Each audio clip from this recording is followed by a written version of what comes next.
Hey guys, tonight we're setting sail on a different kind of journey. We're heading back to the land of fjords and longships, a time of legendary warriors and epic sagas. But we're not going raiding. We're not discovering new lands. We're going to breakfast. We're about to explore why, for the average Viking, the daily reality of food was less about glorious feasts and more about an endless, monotonous grind. Let's just say, if you're a fan of fresh salads, culinary variety, or not having every single meal taste faintly of smoke and disappointment, you might find this world a little challenging. So, before you get comfortable, take a moment to like the video and subscribe, but only if you genuinely enjoy what I do here. It truly helps. And in the comments below, let me know what city you're listening from and what time it is for you. I love seeing how far these stories travel. Now dim the lights.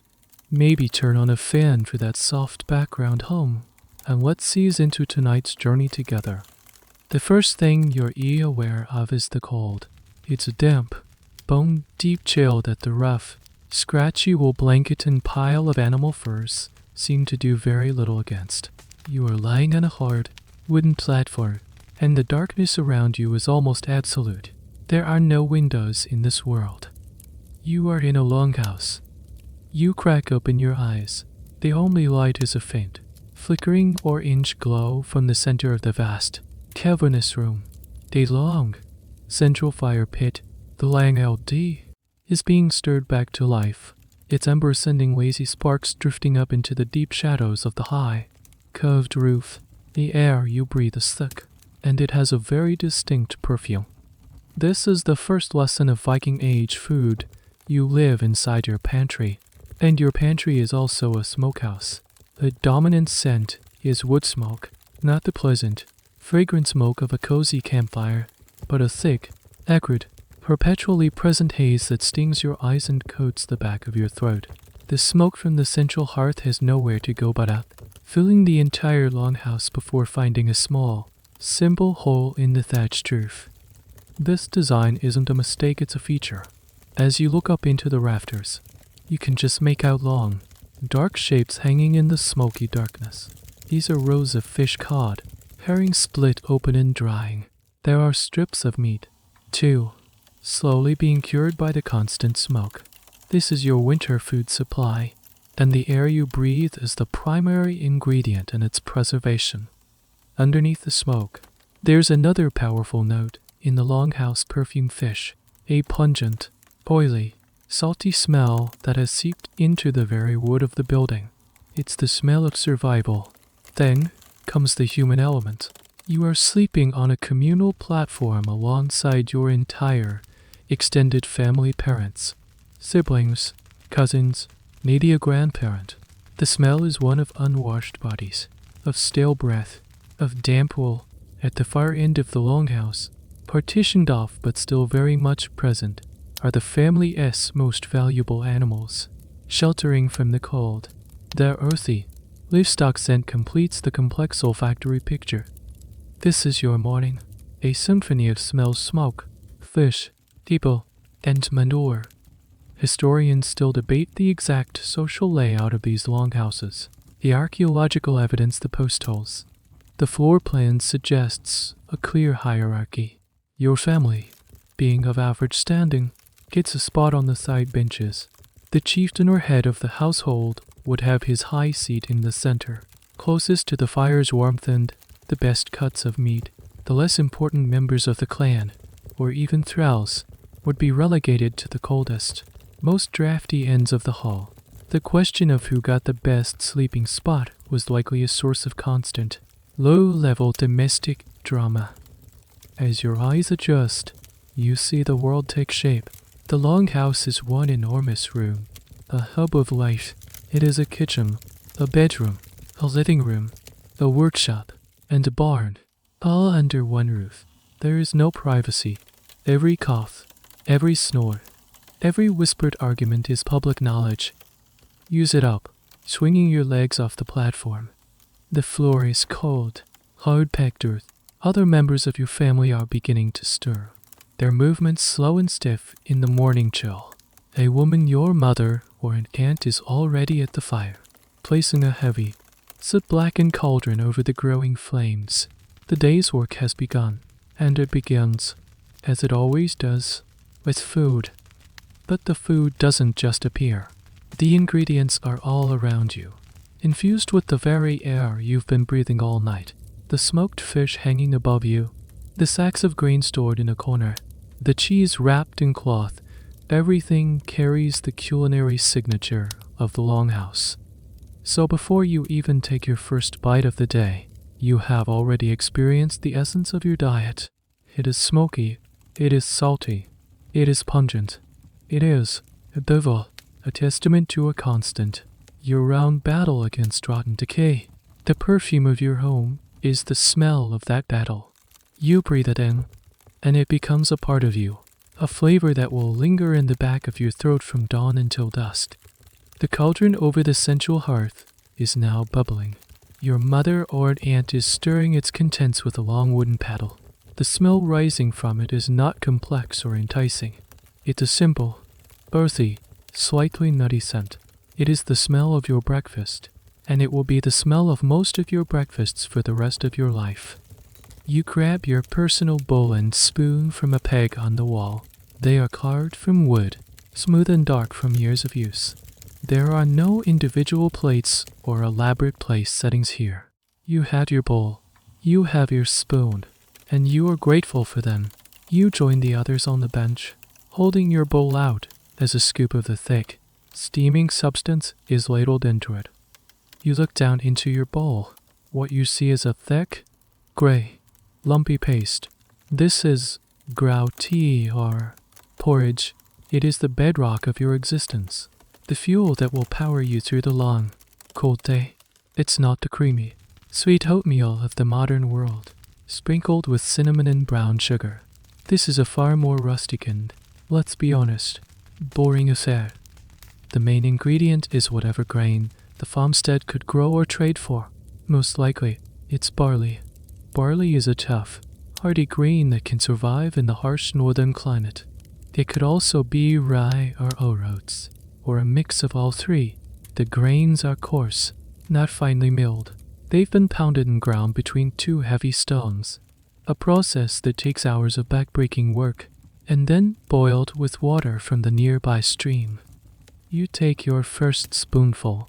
The texture is gritty. It's not as smooth. Pleasant mouthfeel. You can feel the rough husks of the grain.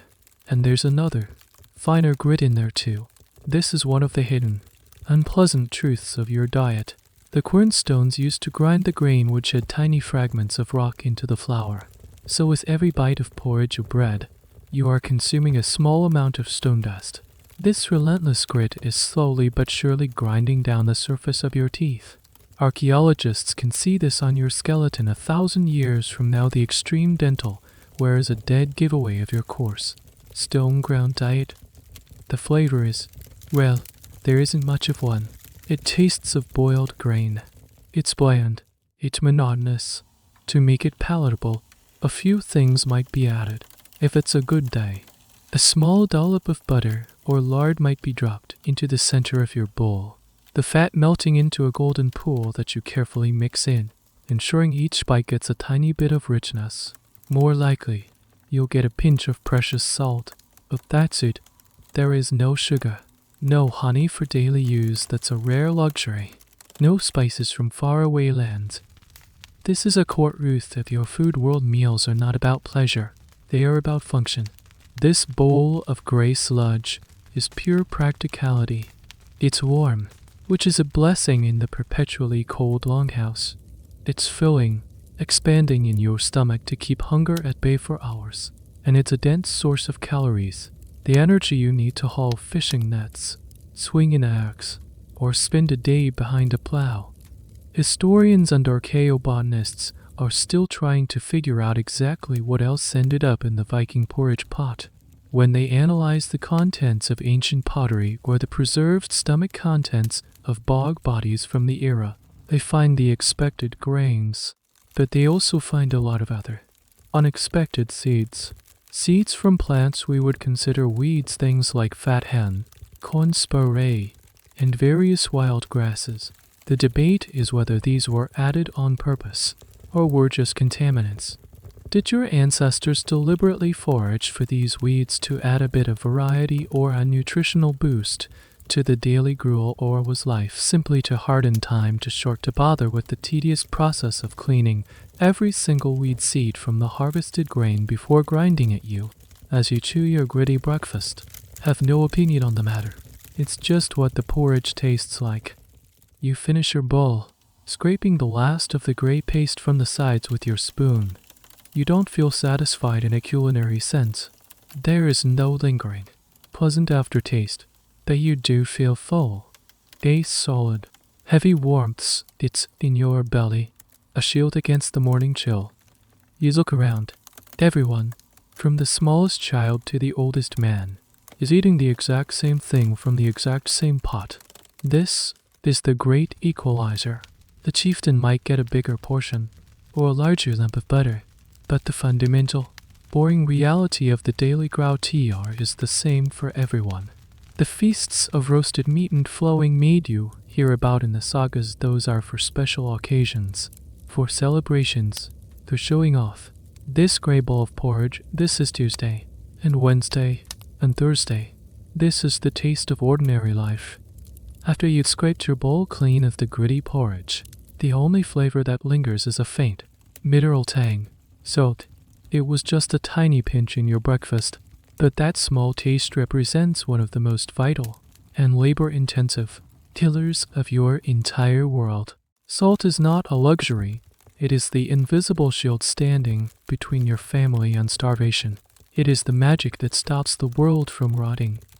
And you are about to learn that this magic does not come cheap. Today, you are not mending nets or sharpening tools. You are assigned to the salt-making crew. This isn't a glorious task. It's a slow, smoky, back-breaking chore. You head down to a sheltered cove, a place where the waves don't crash too hard. Your first job is simply to haul water. You and several others form a human chain, passing heavy leather buckets of seawater from the shoreline up to a series of large, shallow clay pans or iron cauldrons set over long fire pits.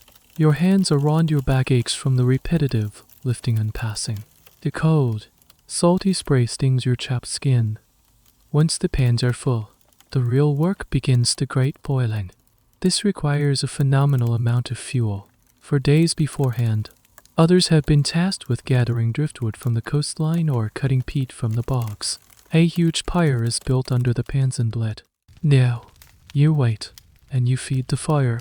Your job is to sit in the smoke and heat, constantly adding more wood, keeping the flames at a steady, rolling boil. The hours drag on. The seawater steams and hisses, slowly evaporating. The air becomes thick with a salty steam that coats your face and clothes.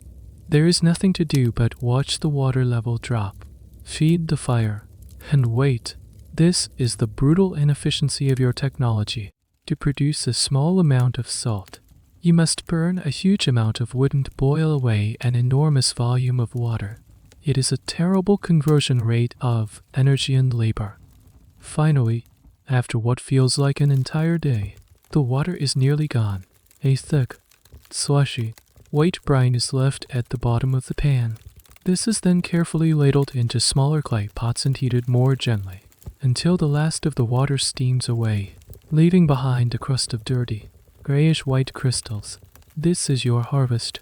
A full day of hauling, chopping, and boiling, all for a few handfuls of coarse, slightly damp sea salt. This hard-won substance is your paycheck. Not literally, perhaps, but it's the currency of survival. This concept, altus payment, is ancient. The very word salary comes from the Latin salarum, which was the money given to Roman soldiers to buy salt. While you are not a Roman soldier, the principle holds. Historians still debate the exact economic role of salt in the Viking Age. Was it a direct form of currency, traded pound for other goods, or was its value more fundamental, as the essential commodity that made other forms of wealth like preserved fish and meat possible and tradable over long distances? It was likely a bit of both. A trader arriving with a cargo of precious rocks, hauled from the mines of Central Europe, would be treated like a king, able to command a high price in silver, wool, or amber. Your locally produced sea salt is less pure and less valuable, but it is yours. A little known aspect of salt production in some parts of the ancient world was a specific type of coarse pottery called briquettage. Salt makers would crystallize the salt in these cheap, rough ceramic vessels, and then smash the pot to get the solid salt cake out. Archaeologists find fields littered with thousands of these pottery shards, a silent testament to an ancient, industrial-scale salt-making operation. While your methods are simpler, the principle is the same. The container is disposable. The salt is precious. You help scrape the new salt into a wooden box. It will be stored in the driest part of the longhouse. Some of it will be used for the daily cooking, to give a bit of flavor to the endless porridge and stews. But most of it has a much more important destiny. It will be used to cure the autumn's slaughter of meat and the summer's catch of fish. You will spend days rubbing this coarse salt into sides of pork and packing fish into barrels between thick layers of it. The salt draws out the water, creating an environment where the bacteria of decay cannot survive. It is a harsh, chemical process, and it fundamentally changes the food. And you will taste the fruits of this labor all winter long. The dried cod will be so salty, it has to be soaked in water for a day before it's even remotely edible. The cured ham will be tough, chewy, and intensely saline. Salt is not a subtle seasoning in your world.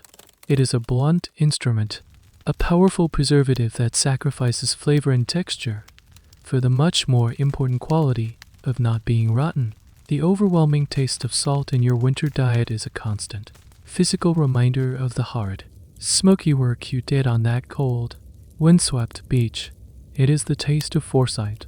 It is the taste of survival.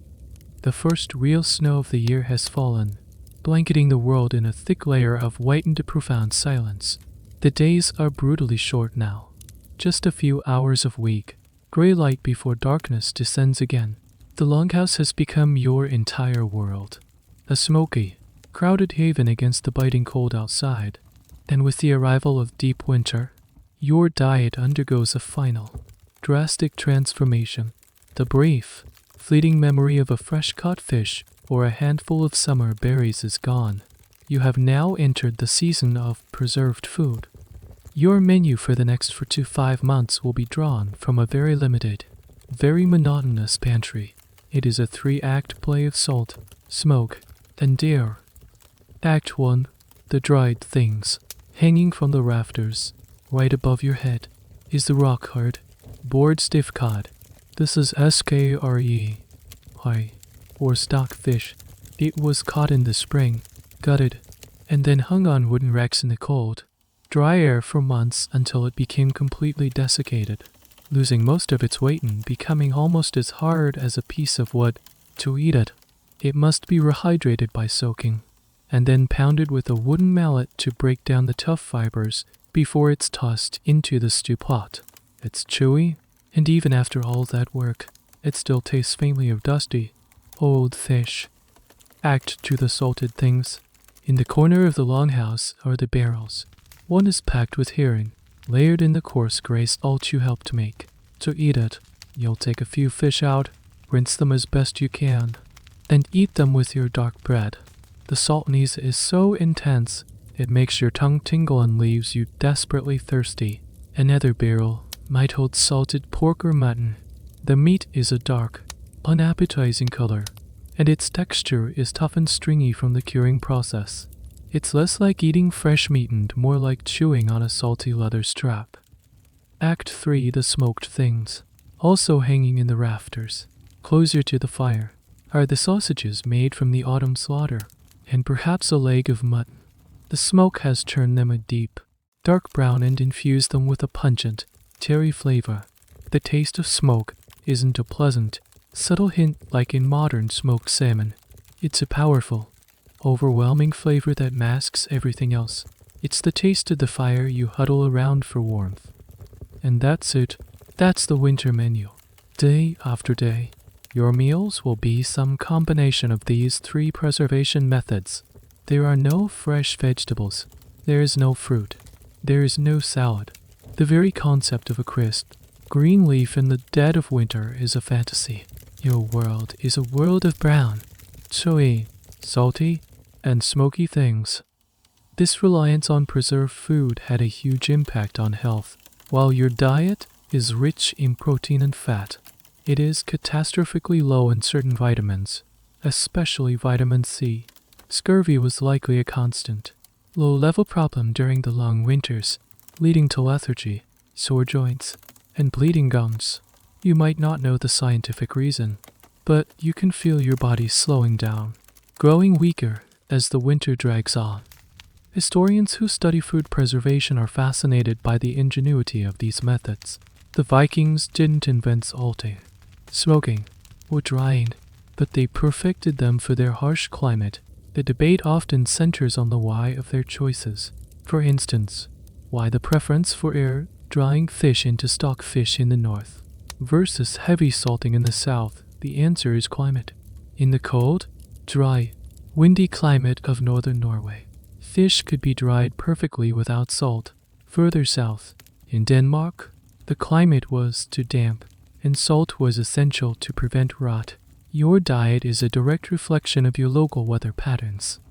A curious detail about this preserved food is how it fueled the Viking Age itself.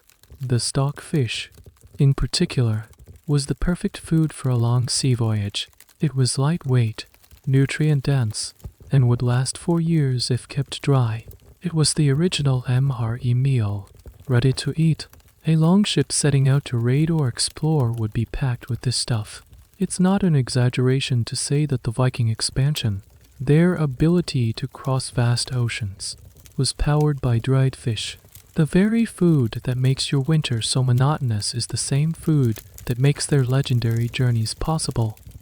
Your evening meal is ladled into your bowl. It's a stew. In it, you can identify a few chewy chunks of salted pork, some flakes of rehydrated cod, and maybe a few shriveled, dried peas that were harvested in the summer. It's all swimming in a greasy, salty broth, thickened with a handful of barley. It's warm and it's filling, but it tastes exactly like yesterday's meal, and it will taste exactly like tomorrow's. You chew a piece of the tough, salty meat and stare into the flickering flames of the central hearth.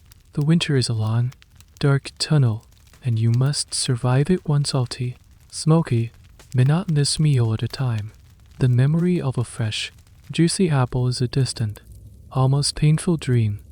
In the center of the longhouse, nestled in the long fire pit, sits the heart of your culinary world. It's so large, round belly, soot blackened iron cauldron. It hangs from a chain suspended from the high rafters, and it is almost always warm. This is not just a cooking pot, it is a continuous, evolving entity. This is the forever stew pot. The concept is simple and brutally efficient. In the morning, it's used to make the daily porridge. After breakfast, the pot isn't scrubbed clean. Why waste the heat or the remnants instead? A bit more water is added, along with whatever is available for the midday or evening meal. This creates a perpetual stew or soup. Today, a handful of dried peas and some chunks of the tough, rehydrated stockfish go in. The pot simmers gently over the low fire for hours. At mealtime, everyone gets a laid à la fuelle. It's a thin, fishy broth. The next day, the leftovers of the fish stew are the starting point. Perhaps a few chopped onions, a vegetable that stores well, and some pieces of salted mud are added. The flavor profile changes slightly. It's now salty, mutton and fish broth. The day after that, maybe some barley is thrown in to thicken the remnants, along with a few wild carrots that were dug up in the autumn and stored in sand. This pot is never truly empty. It's a living repository of the last few days' meals, a culinary ancestor to the French pot au feu. Its contents are constantly changing, yet always vaguely the same. It is the ultimate expression of a world where nothing is wasted. A stray scrap of meat, a handful of leftover grains, the The bone from a piece of cured pork, it all goes into the pot. The bone will be simmered for days, releasing its marrow and flavor until it has given up its very essence, at which point it will be fished out and given to the dogs. This method of cooking is incredibly energy efficient. It takes a lot of fuel to bring a large cauldron to a boil, but once it's hot, it only takes a small, steady fire to keep it simmering all day long. In a world where firewood and peat are precious resources, this is just good common sense. One of the less appetizing details about the forever stew is the issue of hygiene. The pot is a warm, liquid environment, and while the constant simmering would kill off most harmful bacteria, it's far from the sterile cooking conditions we expect today. The stew likely had a permanent, slightly sour or fermented undertone from the endless cycle of reheating. You are, in essence, eating a slow fermented soup. For you, this is just what stew tastes like. You have no other frame of reference. Historians who study Viking Age diet through archaeology have a tough time with the forever stew. When they find a piece of pottery, they can analyze the residue to see what was cooked in it. But a forever stew pot presents a maddeningly complex picture. The chemical signatures of fish, torque, mutton, barley, peas, and various other plants are all jumbled together in one greasy, ancient film. It's hard to tell if this represents one giant, complex feast, or, more likely, a week's worth of leftovers all cooked in the same pot. This has led to debates about the average Viking meal. Was it a simple affair of one or two ingredients? Or was it this complex, ever-changing soupy mess the forever stew suggests the latter? Sometimes, the stew offers a surprise. A visitor or a returning trader might bring a small, exotic contribution. A handful of foreign lentils or a bit of dried garlic could be tossed into the pot, and for one glorious day, the stew has a new, exciting flavor. The whole longhouse would notice the difference, commenting on the new taste, savoring the brief departure from the norm. But most days, the stew is predictable. That is a greasy, salty, smoky broth with chewy, indeterminate solids floating in it. It's not a dish you would ever celebrate or crave. It is simply there, a warm, liquid certainty in a cold, uncertain world. It is the perfect metaphor for your life, a continuous, rolling cycle of the same few ingredients, with the occasional, rare addition to break the monotony.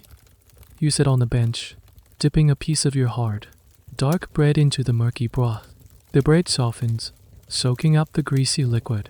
You eat it slowly, making it last. This is your dinner. It's not exciting, it's not delicious, but it is hot.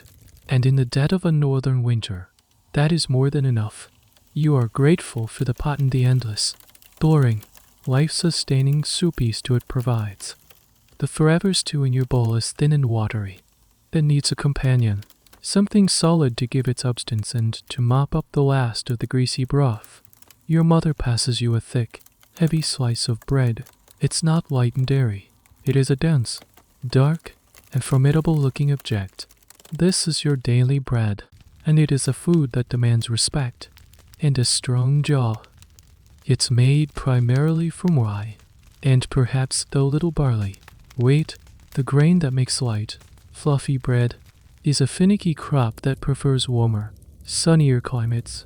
It's a high-status grain, reserved for the rich or for special occasions. Your bread is made from the tough, reliable grains of the north.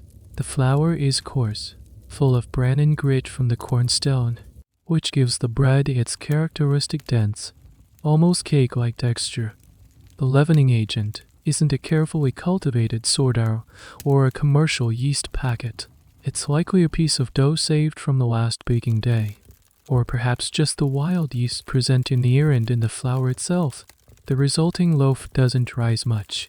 It's a low, heavy, solid thing, baked on a hot, flat stone near the fire or in a simple clay dome oven outside the longhouse. You take a bite. It's tough. You have to tear at it with your teeth and chew for a long time. The flavor is robust, slightly sour, and deeply earthy. It's a taste that fills your mouth and sticks with you. It's not a subtle flavor. This is a bread that makes its presence known. But this hearty, reliable rye bread had a dark and terrifying secret. It was susceptible to a specific type of fungus called CL. Device BS purpurea, more commonly known as ergot. Ergot grows on rye and other grains, especially after a cool, damp growing season. It looks like small, dark, purplish-black growths, like tiny horns or spurs, replacing the normal grains. In the dim light of a storage shed, it would be easy to miss these dark little growths amongst the dark rye grains. If even a small amount of ergot-infected rye was ground into the flour and baked into the bread, the consequences could be devastating. Ergot contains powerful psychoactive and toxic alkaloids. Eating ergot-contaminated bread could lead to a horrific condition known as ergotism, or street Anthony's fire. The symptoms were twofold. The first was convulsive ergotism, characterized by agonizing muscle spasms, writhing, twitching, and terrifying hallucinations. The second was gangrenous ergotism.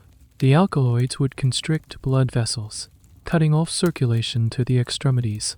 This would lead to a burning sensation in the limbs, the fire of street Anthony's fire, followed by numbness, and eventually the shriveling, blackening, and falling off of fingers, toes, and even entire limbs, all without any bleeding.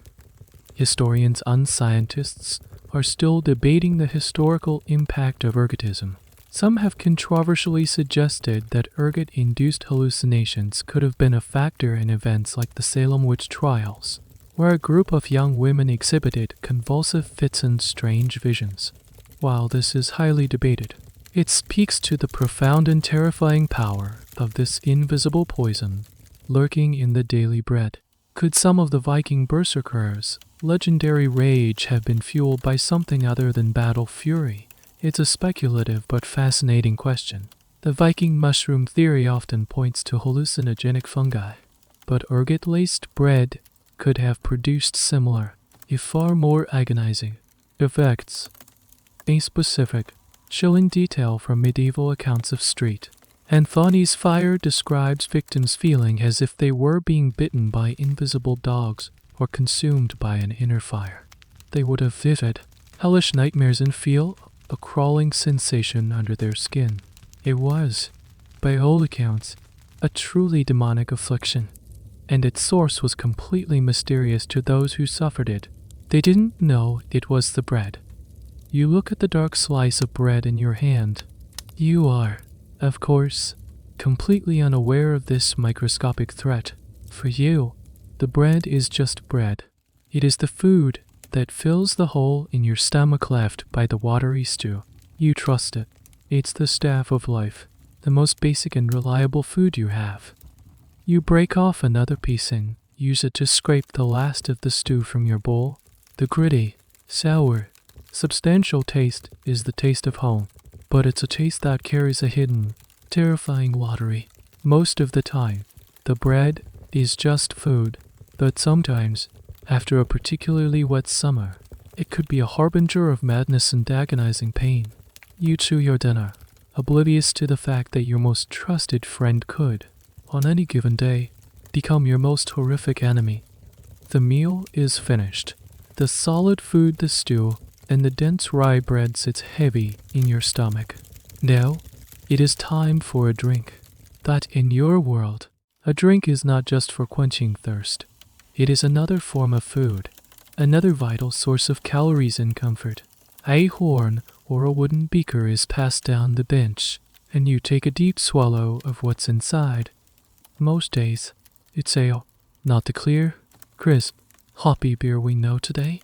Your ale is a thick, cloudy, and nutritious liquid, often called liquid bread by historians, and for good reason.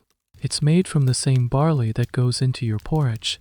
The grains are malted, sprouted, and then dried to release their sugars, then boiled and fermented with wild yeasts. The result is a low alcohol, slightly sweet, slightly sour beverage that is packed with B vitamins and calories. It's unfiltered, so it still contains a lot of the grain sediment, making it a thick, soupy drink.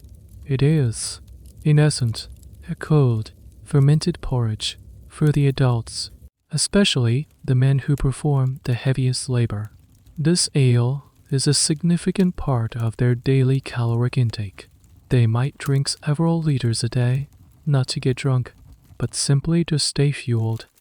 On special occasions, or if the chieftain is feeling generous, the drinking horn might be filled with something more potent and precious mead. Mead is a wine made from fermented honey. It's a much simpler process than making ale. You just mix honey with water and let the wild yeasts do their work, but its quality depends entirely on the one precious ingredient. Honey is a rare luxury, so mead is a high-status drink, the stuff of sagas and poetry. It's sweeter and stronger than the daily ale, and it is reserved for feasts, festivals, and religious rituals. The alcohol in these drinks serves another crucial purpose beyond providing calories and a bit of cheer. It makes the water safe to drink. The drinking water, drawn from a local stream or well, could be contaminated with animal waste or other pathogens. The fermentation process, and the alcohol itself, would kill off many of the harmful microbes, making the ale or mead a much safer option than plain water. In a world with no understanding of germ theory, your ancestors stumbled upon a practical solution. If you turn your grain and water into ale, you're less likely to get sick. A fascinating detail about Viking age drinking culture is the importance of the drinking vessel itself. While you might drink from a simple wooden cup, the chieftain would drink from an ornate horn, perhaps tipped with silver or even a beautiful, imported glass beaker. These glasses, made in the Rhineland and traded north, were incredibly valuable status symbols. The quality of your cup was a direct reflection of your standing in the hall. Archaeologists have found these fragile glass beakers in the graves of high-status Vikings, a testament to how important they were. The drink was for everyone, but the vessel was for showing off. Historians are still debating the exact role of ritualized drinking in Norse society. The sagas are filled with scenes of great feasts where warriors boast, swear oaths, and make alliances over horns of ale and mead. It seems clear that drinking wasn't just about consuming calories. It was a fundamental social glue. Passing the horn was an act of community. To share a drink was to share a bond. The question is how much of the epic, boastful drinking culture of the sagas trickled down to the daily life of an average farmer. Was every evening a mini feast, or was the daily drink a more sober, functional affair for you? It's the latter. This cloudy ale is just part of the meal. There is another, less common drink you might encounter: fruit wine. This would be made from the wild berries gathered in the summer bilberries, lingonberries, raspberries fermented into a sharp, tart, and colorful beverage. It would be a seasonal treat, a brief taste of fruit in liquid form, enjoyed in the autumn before the long, dark winter set in. Tonight, it's just the standard ale. You swallow the thick, sour, yeasty liquid. It warms your belly and settles the heavy food. It's not delicious. It's not refreshing, but it is sustenance. It is another layer of insurance against the cold and the hunger. You pass the beaker to the next person on the bench. You have eaten your solid bread and your liquid bread. You are full. You are fueled. You are ready for another long, cold night. Winter has finally broken. The iron grip of the cold has loosened, and the days are growing longer, filled with a pale, watery sunlight. The snow has melted, turning the world into a landscape of brown mud and gray slush. You should feel relief, a sense of hope, but instead, a new kind of anxiety settles over the longhouse. This is the hungry gap. It is the most dangerous and desperate time of the year. The food stores from last year's harvest are at their lowest. The barrels of salted fish and meat are nearly empty, containing only the saltiest, boniest dregs at the bottom. The sacks of grain have been scraped and re-scraped, and the daily porridge is thinner and more watery than ever. The last of the wrinkled, stored onions have been tossed into the forever stew pot. The larder is bare. But the new season's food has not yet arrived. The fields are still too cold and wet to be planted. The animals are leaned weak after the long winter, their milk supply reduced to a trickle. The fish have not yet started their main spawning runs. The birds have not yet returned to lay their eggs on the coastal cliffs. Nature's pantry, which had been locked shut all winter, is not yet open for business. This period, a grim limbo between the end of the old food and the beginning of the new, is a time of profound, gnawing hunger. The meals become smaller, the flavors even more monotonous. The forever stew is now little more than a thin, greasy broth, perhaps with a few old fish heads thrown in for flavor. The slices of bread are cut thinner. Every crumb is precious. You feel the hunger in your own body. You are perpetually tired. A deep, weary ache in your bones. You move more slowly. The children are more listless. Their usual games replaced by quiet, sullen inactivity. Tempers in the longhouse are short. The shared hardship doesn't always bring people together often. It just frays their nerves. A dropped tool, a spilled bowl of water, small accidents that would normally be ignored can now trigger a burst of anger. The communal spirit is stretched as thin as the morning porridge. This hungry gap was a universal and terrifying reality for almost all pre-industrial agricultural societies. It was the annual crucible that tested a community's foresight and resilience. A farmstead that had a good harvest and managed its winter stores carefully might get through with only minor discomfort. But a community that suffered a poor harvest, or was wasteful, could face genuine starvation.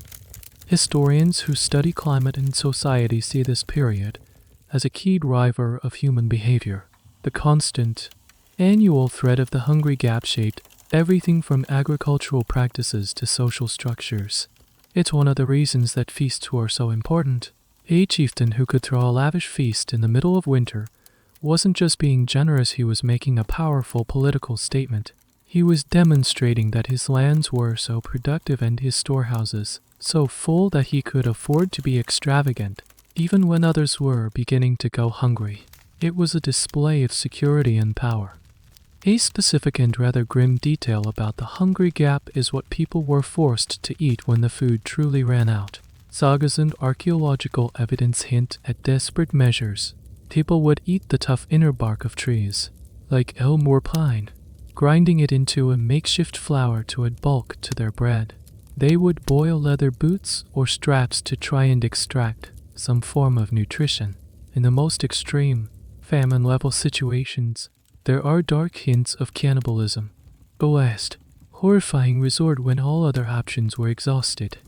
For you, things have not yet reached that stage, but the desperation is real. The hunt for food becomes relentless. The men will spend more time in the forests, tracking the lean, hungry deer or boar, often with little success. Any small animal or rabbit, a squirrel is a prize. You are sent out with the other children, not to play, but to forage. Your task is to scan the muddy, half-frozen ground for anything, absolutely anything, that might be edible. A patch of early nettles, a few wrinkled, forgotten berries still clinging to a bush, even the starchy roots of certain weeds. Your world has shrunk to the size of a single, desperate, all-consuming question: can I eat this? You watch the animals. You are in direct competition with them for the first green shoots of spring. You see the pigs, let out from the longhouse to root in the mud, and you watch what they eat. They are your guides in this desperate search. The hungry gap reduces everyone, man and beast alike, to the same primal level of existence. It is a stark reminder that despite your tools, your longhouse, and your sagas, you are still utterly at the mercy of the seasons. Then right now, the season is cruel. The ground is still cold and hard, but life is stirring in the most sheltered spots. Near the walls of the longhouse, or at the edge of the forest, the first signs of green are beginning to appear. This is what you have been waiting for. This is your first harvest of the year, but you are not harvesting tender lettuce or sweet peas. You are harvesting weeds. You are sent out with a small knife and a leather pouch. Your task is to crawl on your hands and knees, your eyes scanning the muddy earth for the familiar, serrated leaves of young nettles, the bright green rosettes of dandelions, the tender shoots of wild garlic, and the curly leaves of sorrel. These are not the cultivated, mild-mannered vegetables of a garden. They are tough, resilient, and often aggressively flavored. The nettles are the most challenging. You have to handle them carefully to avoid their sting, picking only the youngest, most tender leaves from the top of the plant. Back at the longhouse, they will be boiled, which neutralizes the sting and turns them into a dark, slimy green mass, similar to a cooked spinach. The taste is earthy, slightly metallic, like licking a damp stone. The dandelions are intensely bitter. The sorrel is so sour it makes your mouth pucker and your eyes water. The wild garlic is pungent and fiery. These are not flavors of gentle subtlety. They are the flavors of survival. A sharp, green shock to a palate that has been dulled by months of salty, smoky, and bland food. You stuff your pouch full of these for aged greens. It's not much, but it feels like a treasure. Back at the longhouse, they are greeted with a quiet enthusiasm. A handful of the chopped leaves will be thrown into the thin, watery forever stew. The transformation is immediate. The broth, which was a pale, greasy brown, now has flecks of vibrant green in it. In the taste for the first time in months, there is a new flavor. Be fresh, sharp, bitter, and vital taste that cuts through the salt and the grease. This is a key moment in your nutritional year. These first spring greens are packed with the vitamins, especially vitamin C, that your body has been craving all winter. Eating this green flex too, you can almost feel the life seeping back into you. The non-lethargy of scurvy begins to recede. Your gums feel a little less sore. This sweetie soup is, quite literally, your medicine.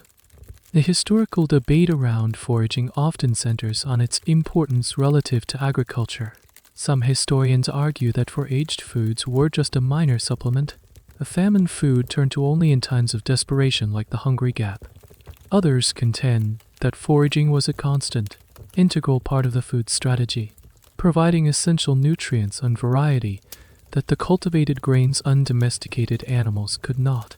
The truth likely lies somewhere in between, unvaried greatly by region. In the fertile lands of southern Scandinavia, agriculture dominated. In the more rugged, forested north, foraging and hunting likely played a much larger role. A fascinating detail that archaeobotanists have uncovered is the sheer variety of wild plants that were consumed. By analyzing pollen and seeds found in archaeological sites, they've identified dozens of species that were part of the diet, from the familiar nettles, berries to the obscure, the starchy roots of silverweed, the seeds of fat hen. This suggests a deep, intricate knowledge of the local environment, a wild food wisdom that was passed down through generations and is now largely lost.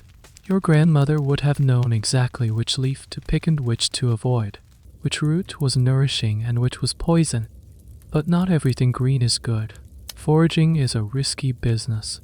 A misplaced identification, a moment of carelessness, could be deadly. The resemblance between edible wild parsnip and the lethally toxic water hemlock is a classic, terrifying example. A single root of hemlock, mistaken for a parsnip and tossed into the stew pot, could kill an entire family. Every foraging trip is a small gamble, a test of your knowledge against the indifference of nature. You eat your bowl of stew, carefully chewing the slightly tough, fibrous green bits. The bitterness is a welcome change from the relentless saltness of the winter. It tastes of the earth, it tastes of rain, it tastes of the sun. However weak, it is the taste of the world waking up. This is not a meal of celebration. It is a meal of quiet, desperate relief. The Hungry Gap is not over, but its worst days are passing. The earth is starting to give back. And for now, you are grateful for this bitter, weedy, life-saving soup. The wind has a new feel to it. The raw, biting chill of winter has been replaced by a damp, salty breeze that carries a promise of life. The sea, which has been a grey, angry, and often frozen barrier, is waking up, and so the focus of your community's food gathering efforts shifts from the barren land to the vast, cold waters of the fjord. Today, you are going fishing. You are not heading out on one of the magnificent Dragon Pro-wed long ships you hear about in the sagas. Those are warships, built for speed and raiding. Your vessel is a Efring, a smaller, more practical open boat, propelled by 4 oars and maybe a small, square sail if the wind is right. It's a workhorse, not a stallion. You climb into the boat before dawn. The wooden planks are cold and slick with sea spray. The crew is small, just you, your father, and a couple of uncles or cousins. The work starts immediately. You take your place at an oar. It's heavy and clumsy in your hands. You have to pull with all your strength, coordinating your strokes with the others to move the heavy boat through the choppy, gray water. Your muscles burn, and your hands are quickly blistered and dry.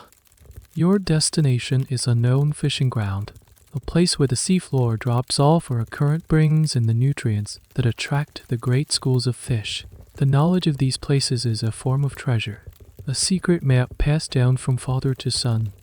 Once you arrive, the oars are shipped and the real work begins. The primary targets are cod and herring. They are the bread and butter of the sea, the 2 species that form the backbone of your entire coastal economy. You don't use a rod and reel. Your methods are more wholesale. For herring, a fine mesh net is cast out and then slowly hauled back in, hopefully heavy and glittering with a silvery catch. For the larger cod, you use long lines. They main rope, hundreds of feet long, as shorter lines, or snood desks, attached to it every few feet. Each snood is baited with a hook. The bait isn't a fancy lure, it's a chunk of smelly, leftover fish or a shellfish you gathered from the rocks at low tide. The weighted line is played out and sinks into the deep, cold, dark water. Then you wait. You bob in the open boat, the cold wind cutting through your woolen clothes. The sea is a vast, unpredictable, and oft undangerous place. A sudden squall can whip up the waves, threatening to swamp your small, open boat. You are constantly aware of your own vulnerability, a tiny speck of wooden flesh on an immense and indifferent ocean. The historical debate here often revolves around the scale and impact of Viking Age fishing. Was it a small-scale, subsistence activity, or was it a large, commercial enterprise? The archaeological evidence, particularly from sites like Lofoten in northern Norway, suggests the latter. Archaeologists have found the remains of huge fishing stations, with vast wooden racks capable of drying thousands of tons of cod at a time. This suggests that the fish weren't just for local consumption. They were being processed on an industrial scale and traded all across Europe. The humble, air-dried stock fish was one of the first great international commodities, a product that connected your small, remote fjord to the wider world. A curious detail of this trade is that stockfish was particularly popular in Catholic countries, where the church mandated days of fasting from meat. Fish was the approved substitute, creating a huge and reliable market for your product. It's a strange irony the very pagan Vikings were a primary supplier for the Christian faithful's Friday dinners. After a while, it's time to hold the line. This is the moment of truth. Everyone grabs the main rope and begins to pull, hand over hand. It's heavy, back-breaking work. As the line comes up from the depths, you see the first of the snoodes. There's a fish on it. A large, pale, gape-mouthed cod, its body sleek and muscular. It's hauled over the side and dispatched with a swift blow from a wooden club. Another hook comes up empty. The next one has a smaller cod. The one after that has been stripped clean by sea lice. The work goes on for hours. Pulling, baiting, casting. Your hands are numb with cold. Your arms ache. But the pile of fish in the bottom of the boat is growing. It is a pile of food, a pile of wealth, a pile of security. As the light begins to fail, you row for home, the boat sitting lower in the water, heavy with its precious cargo. You are exhausted, cold, and soaked to the skin, but you are not returning empty-handed. The sea has given up its bounty. Tonight, you will eat fresh fish, a welcome change from the salty, dried version you've choked down all winter, and the rest of the catch it will be gutted, cleaned, and hung on the racks to dry in the wind, beginning the long, slow journey to becoming next winter's stock fish, or perhaps a valuable export to be traded for silver, grain, or a Frankish sword. The cycle of the sea continues. The sea has provided the fish, but the brief season of plenty offers another, more perilous bounty. The sheer cliffs that plunge from the land into the cold sea are alive now. They are home to vast colonies of seabird guillemots, puffins, gulls their calls creating a constant, chaotic clamor that echoes across the water. They have returned to nest, and in those nests is a seasonal treasure eggs. Today, you are part of the egg collecting expedition. This is not a gentle stroll to a chicken coop. This is a dangerous, vertical hunt.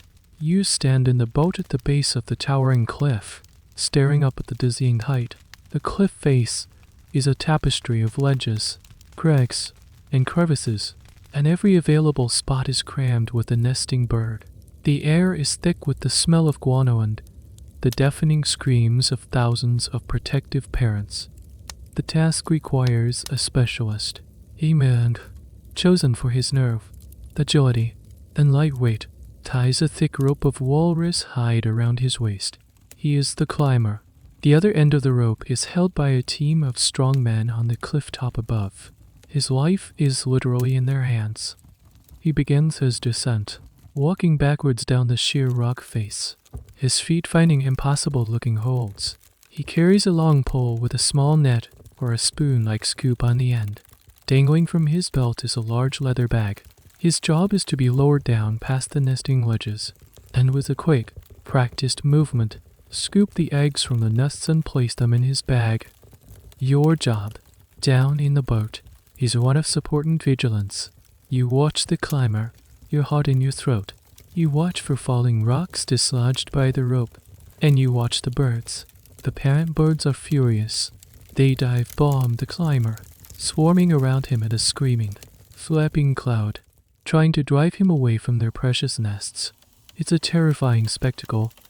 This practice of egg fouling was a vital part of the coastal economy in many parts of the North Atlantic, and it continued for centuries.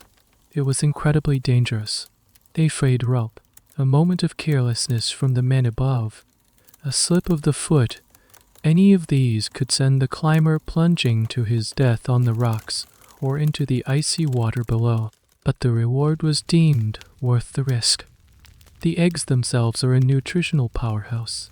They are rich in protein and fat, a burst of fresh, high-energy food after the lean months of the hungry gap. A single large seabird egg could be the equivalent of 2 or 3 chicken eggs. A successful day's fowling could bring back hundreds of eggs, a huge and immediate boost to the community's larder. The historical debate around this practice often involves its sustainability. Did these communities harvest the eggs in a way that allowed the bird colonies to survive, perhaps by taking only one egg from each nest, or was it an indiscriminate trade that could decimate a bird population? The evidence is sparse, but the fact that these colonies survived for centuries of harvesting suggests that there was likely a deep, traditional knowledge of how to exploit the resource without destroying it. This wasn't driven by a modern conservation aesthetic, but by the practical, long-term need to ensure the birds would return to nest again next year. It was a form of enforced, common-sense sustainability. A curious detail is what they did with the eggs. Some would be eaten immediately, boiled or fried on a hot stone. They would have a strong, fishy taste from the bird's diet, a flavor that might be off-putting to us, but was perfectly normal for you. But you couldn't eat hundreds of eggs before they went bad. So, most were preserved. A common method was to pack them in barrels of ash or rice, and which would keep them edible for several months. Another technique was to pickle them in brine or sarwe. The seasonal bounty of fresh eggs was thus transformed into a preserved food that could supplement the diet long after the birds had departed. The climber is being hauled back up now, his bag bulging. He is safely back on the cliff top. The tension breaks. Down in the boat, another bag of eggs is lowered to you. You handle them with care. Each one is a small, speckled miracle. They are larger than you expect, and the colors are beautiful pale blue, mottled brown, creamy white. You row back to the longhouse, the chaotic screams of the cliff fading behind you. The risk is paid off. Tonight, the forevers might be thickened with a few beaten eggs, or you might get to eat a whole, hard-boiled egg. It's rich, yellow yolk, a welcome splash of color in your usually gray and brown world. It is a taste of spring, a taste of danger, a taste of life, all captured in one perfect, fragile shell. Your world is a world of savory, salty, and sour, the sharp tang of fermented milk, the intense saltiness of cured fish, the earthy bitterness of four-aged greens. These are the dominant notes of your culinary landscape. The flavor of pure, uncomplicated sweetness is so rare that it is treated with a kind of reverence. It is a treasure, and that treasure comes from a single, magical source, the bee. Honey is your only sweetener. There is no sugar cane, no sugar beets. The white, crystalline sugar that we take for granted is a product of a much warmer world, a substance you have never seen and could not even imagine. For you, sweetness is a golden, sticky liquid, harvested with great care and a healthy dose of fear. Beekeeping, or apiculture, is a specialized and highly respected skill. Some farmsteads might have a few EPS cone-shaped baskets woven from straw kept in a sheltered part of the garden. But much of the honey comes from wild bee colonies, found in hollow trees deep in the forest. Finding a wild hive is a major event. It requires tracking the bees, following their flight paths back to their hidden home. The bee hunter who finds the hive is considered both skillful and lucky. Getting the honey, however, is the hard part. There are no protective bee suits. Your only defense against the angry swarm is smoke, a smoldering torch of damp leaves used to pacify the bees. A risky, oft unpainful process that inevitably results in multiple stings. The stings are just the price you pay for the golden prize. Once the bees are subdued, the honeycomb is carefully cut out. It's a messy, sticky business. You get the whole package: the honey, the beeswax, the pollen, and even a few bee larvae, which are a good source of protein and are often eaten along with the honey. Back at the longhouse, the honey is treated like liquid gold. It is not slathered on bread for a daily snack. It is doled out in small, precious amounts. A spoonful might be used to sweeten a batch of mead, transforming it from a simple fermented drink into a celebratory beverage.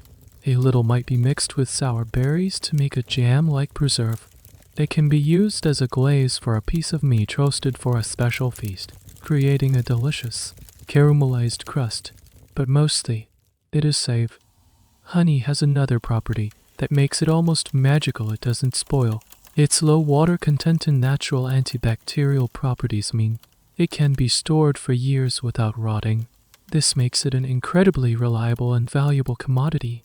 Historians studying ancient economies note that honey and beeswax were major trade goods. Beeswax was essential for making candles, providing a cleaner, brighter light than the smoky tallow lamps and for use in metalworking, particularly the lost wax casting method used to create intricate jewelry. A Viking trader with barrels of honey and blocks of beeswax would find ready markets from the British Isles to the Byzantine Empire. The debate often centers on which was more valuable, the sweet honey for consumption, or the practical beeswax for industry and light. The answer probably varied depending on the needs of the market. A curious detail about honey is its use in medicine. Your ancestors had no knowledge of its scientifically proven antiseptic and antibacterial qualities, but through observation, they knew that applying honey to a wound or burn seemed to help it heal faster and prevent infection. Honey-based salve for cuts and sores would be a standard part of any healer's toolkit. It was both a food and a medicine, a dual role that only added to its mystique and value. Today, something special is happening. A small wooden bowl of pure, golden honey is being passed around the longhouse. It is a rare treat, perhaps to celebrate the safe return of a trading party or the beginning of a festival. You are allowed to dip one finger into the bowl and lick it clean. You dip your finger in. The honey is thick and warm. You bring it to your mouth. The intense, floral, complex sweetness explodes on your tongue. It's a shocking, delightful contrast to the usual flavors of your life. It is the taste of sunshine, of flowers, of 1,000 bees' labor, all concentrated into one perfect, golden drop. You savor the taste, making it last as long as possible. The flavor lingers long after the honey is gone. This single taste is a reminder that even in a harsh, gray world, moments of pure, unadulterated pleasure exist. They are rare, they are precious, and they are all the sweeter for it. The cows have been brought in from the pasture for their evening milking. This is a daily ritual, a cornerstone of the farmstead's life. The sound of the milk hissing into the wooden bucket is a comforting, domestic sound.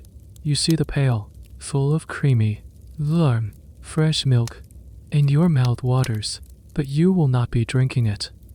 In your world, fresh milk is a rare luxury, something given only to the very young, the very old, or the sick. This might seem strange. You are surrounded by cows, goats, and a sheep, but it comes down to a simple, biological reality. Most adult humans of your time, particularly those of Northern European descent, are lactose intolerant.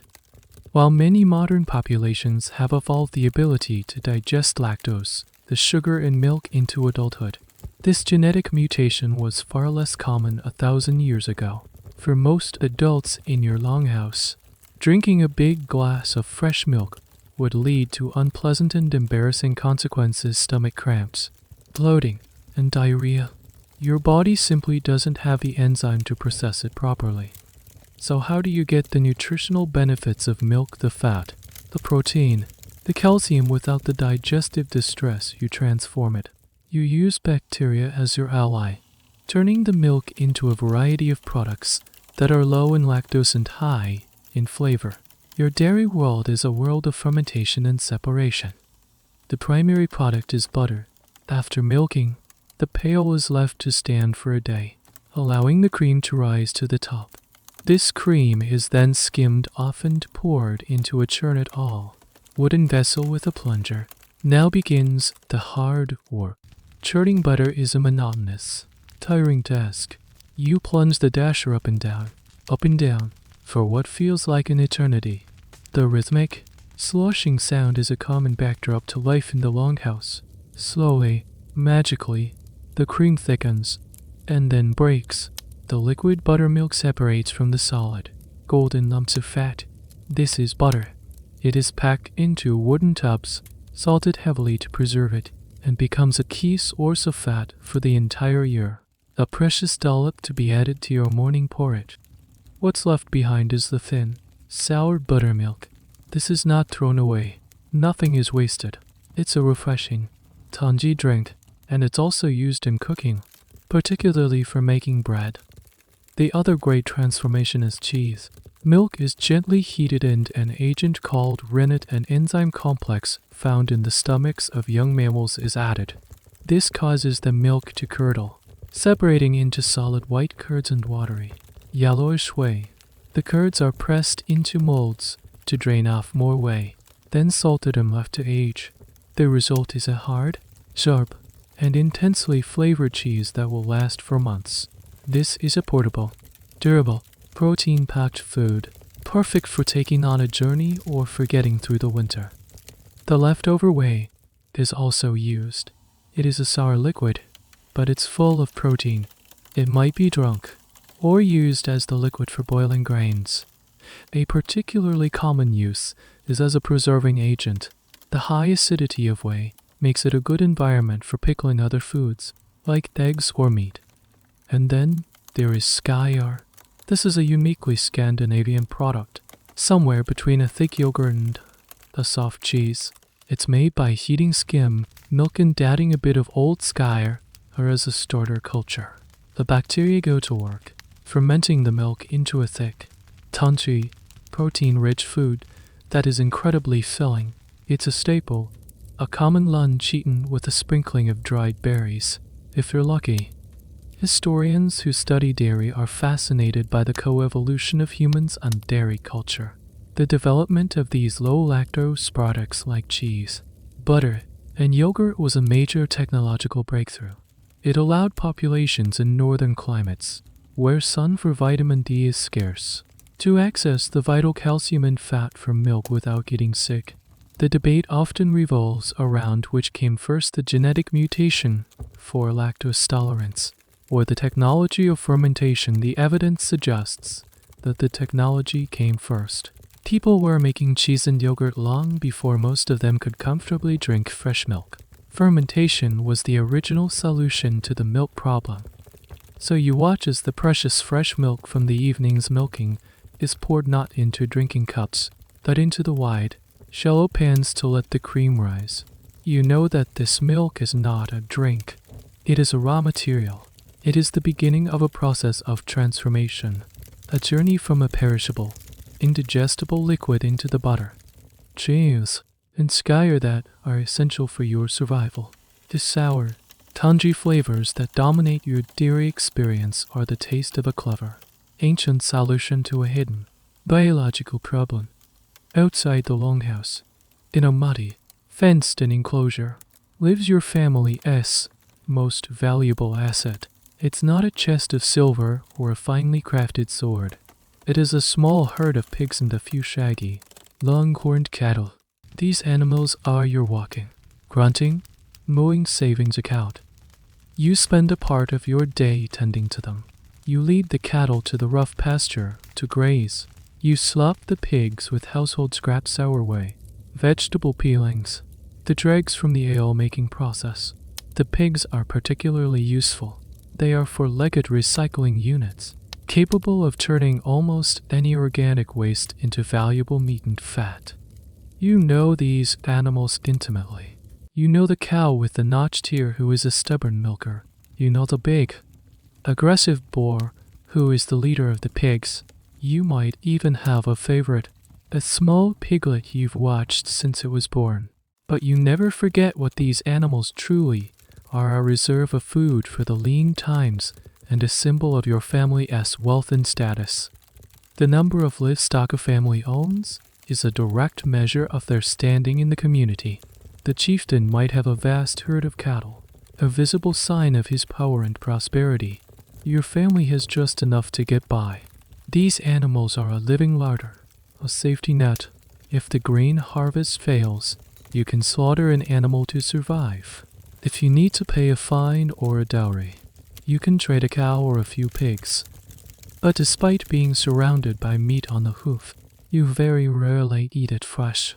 A healthy, living cow is far more valuable for its milk and the butter and cheese it produces than for its meat. A pig is a fat-producing machine, and fat is a vital source of calories for the winter. Slaughtering an animal is not a casual decision. It is a major event, a strategic cashing in of a long-term investment. Most of the meat you eat comes from animals that are old, sick, or work ill for a specific reason. Perhaps an ox broke its leg and had to be put down. Its meat, tough and stringy, would be a welcome, if unplanned, addition to the forever stepot. The main event for meat consumption is the autumn slaughter. This is when the animals that are not intended to be kept over the winter are killed. It's a grim, bloody, but necessary affair. Keeping a large number of animals through the winter requires a huge amount of fodder, which is often in short supply. It makes more sense to cull the herd in the autumn, preserving the meat for the coming months. This is when you might get to taste a piece of freshly roasted pork, a true delicacy. The whole community would come together for the slaughter, and it would often be followed by a feast to celebrate the harvest and to consume the parts of the animal that couldn't be easily preserved, the offal, the fresh blood, The historical debate around Viking Age animal husbandry often centers on the type and size of the animals. The cattle and pigs of your time are not the large, specialized breeds we have today. They are smaller, sizier, and hardier, better adapted to the harsh climate and rough forage. Archaeologists can tell a lot from the animal bones they find in ancient rubbish pits. The age of the animals that slaughter, for instance, can reveal whether they were being raised primarily for meat, milk, or wool. The presence of a high number of very young male calves might suggest an area-focused economy, where the males were culled early. A curious detail is the role of horses. While you see horses used for riding and transport, eating horse meat is a complex issue. For many Germanic and Norse peoples, the horse was a sacred animal, closely associated with the gods, particularly Odin. The ritual consumption of horse meat was a key part of some pagan religious ceremonies. As Christianity spread, the church actively forbade the eating of horse meat, precisely because of its association with these pagan rituals. To eat horse was to declare yourself a pagan. The debate over whether to eat horse meat became a cultural and religious battleground. You lean on the muddy fence, watching the pigs root around for acorns you threw in earlier. You look at them not as pets, but as future meals. You are a good herdsman. You protect them from wolves. You make sure they have food and water. You are investing your time and energy into this living, breathing bank account. You know that their health and survival is directly linked to your own, and you know that one day in the autumn, your relationship with them will change. From caretaker to butcher, it is the hard, unsentimental reality of your world. Summer has finally arrived in full force. The sun, a rare and welcome visitor for much of the year, now hangs high in the sky for long, glorious hours. The world is a riot of green, and the air is filled with the buzz of insects and the scent of wildflowers. For a few short, frantic weeks, the grim, survivalist diet of the rest of the year is punctuated by bursts of brilliant, impossible color and flavor. This is the season of the berry. You are sent out into the forests and up onto the heaths, not with a knife or an axe, but with a small woven basket. The landscape, which was a barren canvas of brown and gray, is now dotted with patches of red, blue, and black. Your task is to harvest this fleeting bounty before the birds, the bears, and the rot can claim it. You start with the wild strawberries. They are tiny, much smaller than their modern cultivated cousins, but their flavor is intensely concentrated. A single, sun-warmed wild strawberry holds more sweetness and perfume than a whole bowl. If you all of the cultivated berries we know, you find them hiding in patches of grass, little red jewels against the green. You pop one in your mouth. The burst of sweet, fragrant juice is a revelation. You are supposed to be filling your basket, but for every 2 berries that go in, one seems to find its way into your mouth. Then you move on to the bilberries, or bialae berries. They are small, dark blue, and they stain your fingers on lips a deep, purplish black. They are less sweet than the strawberries, with a pleasing tartness. You find them growing on low bushes on the heaths, and you can gather them by the handful. Higher up, in the more acidic soil of the bogs, you find the ling on berries and cranberries. These are sharp, acidic, and almost unpalatable when raw, but you know their secret. When cooked with a precious spoonful of honey, their sharp acidity mellows, and they become a delicious, tart sauce that is the perfect accompaniment to a piece of rich, fatty meat. This is a race against time. The berries ripen quickly and spoil just as fast. The whole community is mobilized in this brief, sweet harvest. It's a time of relative plenty and a rare opportunity for indulgence. For a few weeks, your morning porridge might be topped with a handful of fresh bilberries. The forevers too might even be bypassed in favor of a simpler meal, just to savor the fresh flavors. The historical debate around the role of fruit in the Viking diet often revolves around the question of cultivation versus foraging. Did they actively cultivate fruit trees? The evidence for large-scale orchards is slim in most of Scandinavia, especially in the north. The climate was simply too harsh for most fruit trees. However, they likely knew of intended to specific wild apple, pear, or plum trees that grew in sheltered locations, that for the most part, the fruit in their diet came from this intense, seasonal foraging of wild berries. This makes them different from, say, the Romans, who had extensive orchards and a much more fruit-rich diet. A fascinating detail is how they preserved this fleeting harvest. You can't eat all the berries before they rot. Some would be laid out on wooden rays to dry in the sun, becoming sweet, chewy raisins that could be added to winter bread or stews. Others would be mashed and boiled with honey to create a thick, jam-like preserve, which would be stored in clay pots and sealed with beeswax. This preserve, a precious taste of summer, would be brought out in the depths of winter to celebrate a festival or to add a touch of sweetness to an otherwise dreary meal. It was a jar of liquid sunshine. You return to the longhouse at the end of the day, your basket full, your fingers and mouth stained purple. You are tired from the walking and the bending, but it's a happy kind of tired, completely different from the soul-crushing exhaustion of the factory or the boat. That evening, you feast. A simple meal of bread and cheese is elevated to a banquet by a bowl of fresh, sweet berries on the side. You eat until you are full, the sweet juice running down your chin. This is a moment of pure, uncomplicated joy. But even in this moment of plenty, there is a shadow of urgency.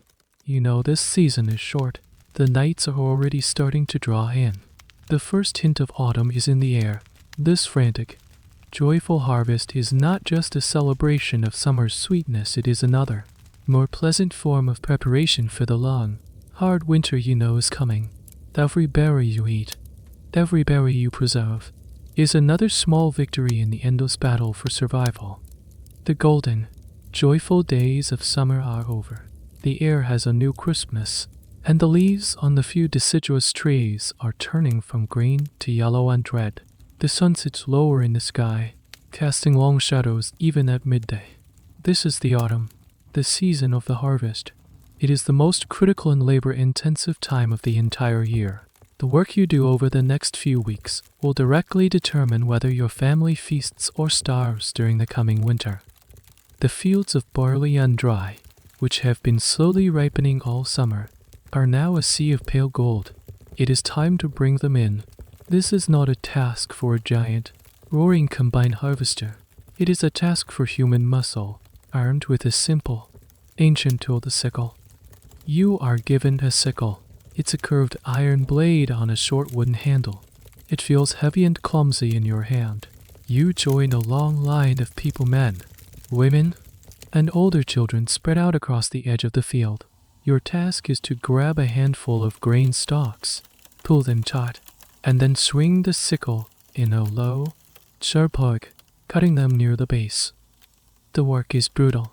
You are bent over all day, your back protesting in a deep, burning ache. The sharp edges of the grain stalks chafe your hands and arms. The repetitive swinging motion of the sickle quickly becomes a monotonous, line-numbing rhythm. Grab, pull, swing, grab, pull, swing, hour after hour, under the cool autumn sun. Behind you, another team follows, gathering the cut stalks into bundles called sheaves, which are then tied with a piece of straw and stood up in S to dry in the field. The entire community works from sunrise to sunset. There is a frantic urgency to the work. A sudden, early frost or a week of heavy rain could ruin the entire crop, dooming you all to a winter of hunger. You are in a race against the weather. The amount of labor required is staggering. Historians who study pre-industrial agriculture estimate that it took an enormous number of man-hours to cultivate, harvest, and process enough grain to feed a single family for a year. The vast majority of the population was tied to the land, their lives dictated by the agricultural calendar. The concept of a career or choosing your profession was a fantasy. If you were born into a farming family, You were a farmer. Your life's work was predetermined. The historical debate here often focuses on yields. How productive were these ancient farms? The answer is not very. Without modern fertilizers, pesticides, or sophisticated crop rotation, the amount of grain harvested per acre was a fraction of what a modern farm produces. This low yield meant that a huge amount of land and labor was required for a relatively small return. It also meant that they were incredibly vulnerable. A small dip in the harvest, due to bad weather or blight, could have a catastrophic impact. This low yield, high-risk model is a key reason why life was so precarious. A fascinating detail of the harvest is the celebration that followed. Once the last sheaf was brought in from the fields, the community would often hold a harvest festival. This was a time of feasting, drinking, and religious offerings to thank the gods, whether the old Norse gods like Frey, the god of fertility, or the new Christian god for a successful harvest. It was a massive, collective sigh of relief. The gamble had paid off. The larder would be full for another year. But that celebration is still days away. For now, there is only work. As you swing your sickle, you are not thinking about the abstract economics of agriculture. Your world is reduced to the handful of stalks in front of you. Your back aches. Your hands are raw. You are thirsty. But you keep going. You look up for a moment and see the field stretching out before you. The line of reapers has moved forward, leaving a trail of cut stubble in its wake. The estuques of grain stand like a small, golden army, a testament to your collective labor. This is the most important food you will produce all year. The berries were a treat. The fish are a staple. But the grain is life itself. It is the porridge that will warm you on cold mornings, the bread that will fill your stomach at midday, the ale that will comfort you at night. Every stalk you cut is another small deposit in your bank account of survival. And so you bend your aching back and swing the sickle one more time. The grain is safely harvested, stacked and waiting for the long, slow process of threshing and grinding. The air is colder now, and the first hard frosts have glazed the ground in the mornings. A new, grim task now hangs over the farmstead, a bloody but vital chapter in the autumn calendar, the slaughter. All the animals that will not be kept over the winter, the extra pigs, the alder ewes, the young male cattle must now be killed and processed. This is not a task for the squeamish. It is a messy, visceral, and communal affair. The men lead the animals out one by one. There is the sharp, final sound of a knife or the dull thud of an axe, and then the real work begins. You are old enough now to help. Your job is not one of the main tasks, but you are part of the production line. Perhaps you are given the job of holding a bucket to catch the still warm blood as it drains from the slaughtered pig. This blood is not waste. It is a precious, iron-rich ingredient. You watch as your mother and the other women work quickly.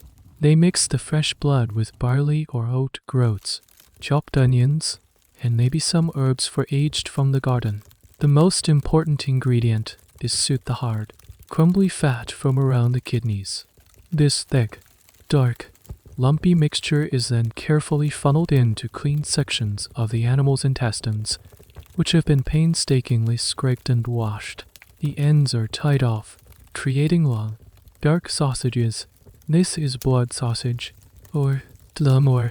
It's a food found in many northern cultures, a brutally efficient way of preserving the most perishable part of the animal. These sausages will be boiled and then smoked or dried, providing vital nutrition deep into the winter. Every single part of the animal is used. Nothing is thrown away. The hide will beat and to make leather for shoes, belts, and ropes. The bones will be boiled for broth and then carved into tools like needles, combs, or game pieces. The head might be boiled to make a jelly dish known as head cheese. The intestines become sausage casings.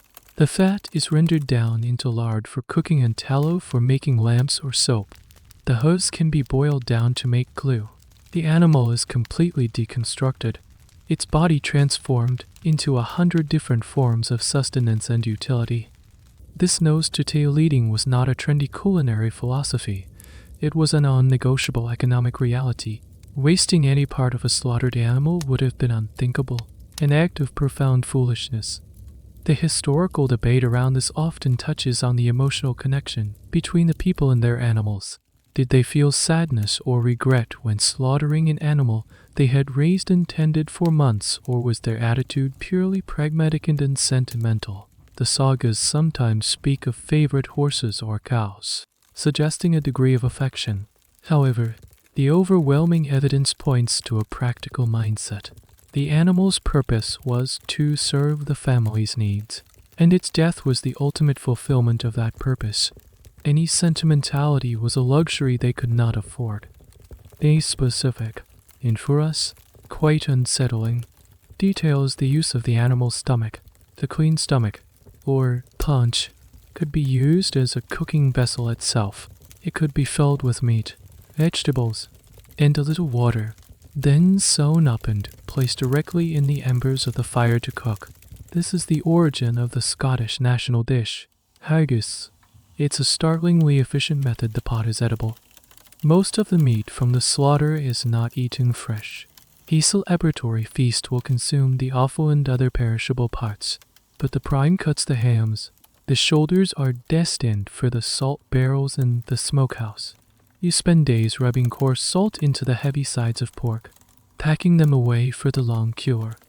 The smells of the slaughter hang over the longhouse for days, the metallic tang of fresh blood, the pungent smell of the gut cleaning, the savory aroma of rendering fat. It's a grim, overpowering perfume, but it is also the smell of wealth. It is the smell of a full larder. It is the smell of security against the coming cold. You have witnessed the brutal, messy, but essential transformation of living animals into winter survival. Life in your longhouse is a cycle of familiar tastes and textures. The salty fish, the sour skyr, the gritty bread, these are the predictable notes of your world. But every once in a while, a new and startling flavor arrives. A messenger from a world beyond your own cold shores. It is a taste of somewhere else. A trading ship has returned to the fjord. It's a major event. The whole community gathers at the shore to see the sailors, lean and weathered from their journey, and to marvel at the goods they have brought back. They have traded your farmstead's surplus, the stock fish, the wool, the walrus hide ropes for things you cannot produce yourselves. They bring back iron bars for the blacksmith, fine whetstone nests for sharpening tools, and maybe some colorful glass beads for the women. And sometimes, tucked away amongst these practical goods, is a small, precious cargo of foreign food. The chieftain has acquired a sack of walnuts from a Frankish merchant. You have never seen such a thing before. He cracks one open with a stone, revealing the strange, grain-like kernel within. He gives you a tiny piece. You put it in your mouth. The flavor is incredible. It's rich, oily, and slightly sweet, with a satisfying, crunchy texture unlike anything you've ever eaten. It tastes of sunshine and southern forests. These small, edible luxuries were a powerful symbol of status and connection. To be able to offer a guest a foreign delicacy was a way for a chieftain to display his wealth and his far-reaching network. The food itself wasn't about nutrition, it was about prestige. The range of foodstuffs that made their way to Viking-age Scandinavia is surprising. Archaeologists have found evidence of a remarkable variety of imported goods in the rubbish pits of old trading towns. They found peach pits and grape seeds, suggesting that dried or preserved fruits, and perhaps even wine, were being imported from the south. They found peppercorns and other spices from the Far East, which would have traveled a vast and complex network of trade routes to reach your fjord. One of the most debated topics among historians is the extent to which these luxury foods were available to the common person. Were they strictly the preserve of the elite, a taste experience only the chieftain and his inner circle would ever have, or was there a trickle-down effect? Perhaps a sailor would bring back a small string of dried figs for his own family, or a farmer might be able to trade a few chickens for a handful of foreign nuts at a market. The truth is likely that for you, an average farmstead resident, a taste of these exotic foods would be a once-in-a-lifetime experience, a story to be told and retold for years. A specific and fascinating example is wine. The Vikings were not winemakers, but they clearly had a taste for it. They called the land they briefly settled in North America Vinland the land of wine, after the wild grapes they found growing there.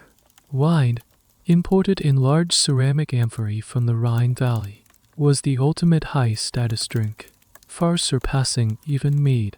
To be able to serve wine at a feast was the ultimate power move. It showed that you were not just a local chieftain, you were a man of the world. But these tastes of elsewhere are fleeting. The sack of walnuts is soon empty. The small barrel of wine is drained, and life returns to its normal, monotonous rhythm. The memory of the new flavor, however, lingers. It has expanded your understanding of the world.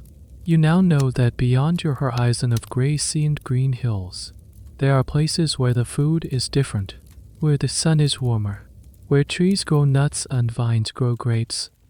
The taste of that single walnut has done more than just please your palate. It has planted a seed of curiosity, a vague and formed longing for the world beyond your own. It's a reminder that your small, isolated farmstead is part of a vast, interconnected web, and it makes the salty, familiar taste of your evenings to seem, for a little while, just a little bit more bland. The chieftain has had a good year. The harvest was plentiful. The trading ships returned with silver, and his herds were fat. Now, he must do what a successful chieftain does. He must throw a feast. This is not just a party. It is a calculated and essential act of political theater.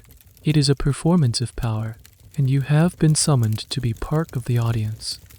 The longhouse is transformed, usually dim and smoky. Tonight it is ablaze with light. Every lamp is filled with clean burning tallow or precious beeswax, and the central fire is a roaring inferno, casting dancing shadows up to the high roof. The smoky haze is still there, but tonight it is mixed with a new, intoxicating aroma roasting meat. You file into the hall and find your place on one of the lower benches, far from the chieftain's high seat. The social geography of the room is rigid. The closer you sit to the chieftain, the higher your status. His most trusted warriors, his inner circle, sit near him. You are on the periphery, a spectator, but your presence is crucial. You are here to witness and, by partaking, to approve of his power. And then the food begins to arrive. It is a spectacle of overwhelming abundance. This is not about delicate flavors or culinary artistry. This is about quantity. It is about demonstrating a level of wealth so vast that it can afford to be astonishingly wasteful. Huge wooden platters, or trenchers, are brought out, piled high with roasted meat, a whole roasted pig, its skin crackling and glistening with fat, a massive joint of mutton, a side of beef. This is more meat than you have seen in the entire past year. There is no forever stew tonight. The cauldron is being used to boil choice cuts of meat with herbs, a fragrant steam filling the hall. The bread is different, too. It is not the dark, heavy rye bread of your daily life. It is lighter, paler. It is wheaten bread, made from the expensive, high-status grain. You are given a thick slice, and its softness is a revelation. Drinking horns are constantly being refilled. The cloudy, sour daily ale is present, but so is the sweet, potent mead. And at the high table, you see the chieftain and his favored warriors drinking from imported glass beakers, filled with the dark red of Frankish wine. The goal is not to eat until you are full. The goal is to eat until you are physically incapable of eating another bite. This is a rare opportunity, and you must take full advantage of it. You tear at the greasy meat with your hands and your personal knife. There are no forks. You gorge yourself, the rich fat dripping down your chin. It's a primal, joyous, almost frantic consumption. This is the core of the feast's function. By providing this mountain of food, the chieftain is reinforcing the bonds of loyalty. He is the provider, the generous leader who shares his good fortune. In return, you, by eating his food, are reaffirming your allegiance to him. It is a social contract signed in Greece and Dale. He feeds you, and you will fight for him, work for him, and support his rule. The historical debate around these feasts often concerns the sagas' descriptions. The sagas tell of feasts lasting for days, with rivers of ale and mountains of food. Historians question how much of this is literary hyperbole. Could a real, historical chieftain, even a wealthy one, truly sustain such an event, or are the saga writers looking back on a heroic past, exaggerating for dramatic effect the archaeological evidence? The massive longhouses, the huge deposits of animal bones suggest that large-scale feasting was very real. The debate is more about the frequency and the precise scale. Was a multi-day feast a once-in-a-generation event, or a more regular occurrence? A specific and important part of the feast is the entertainment.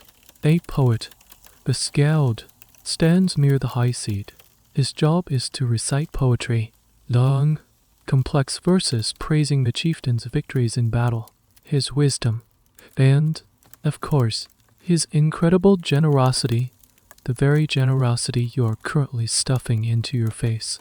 The feast provides the content for the poem, and the poem immortalizes the feast, cementing the chieftain's reputation.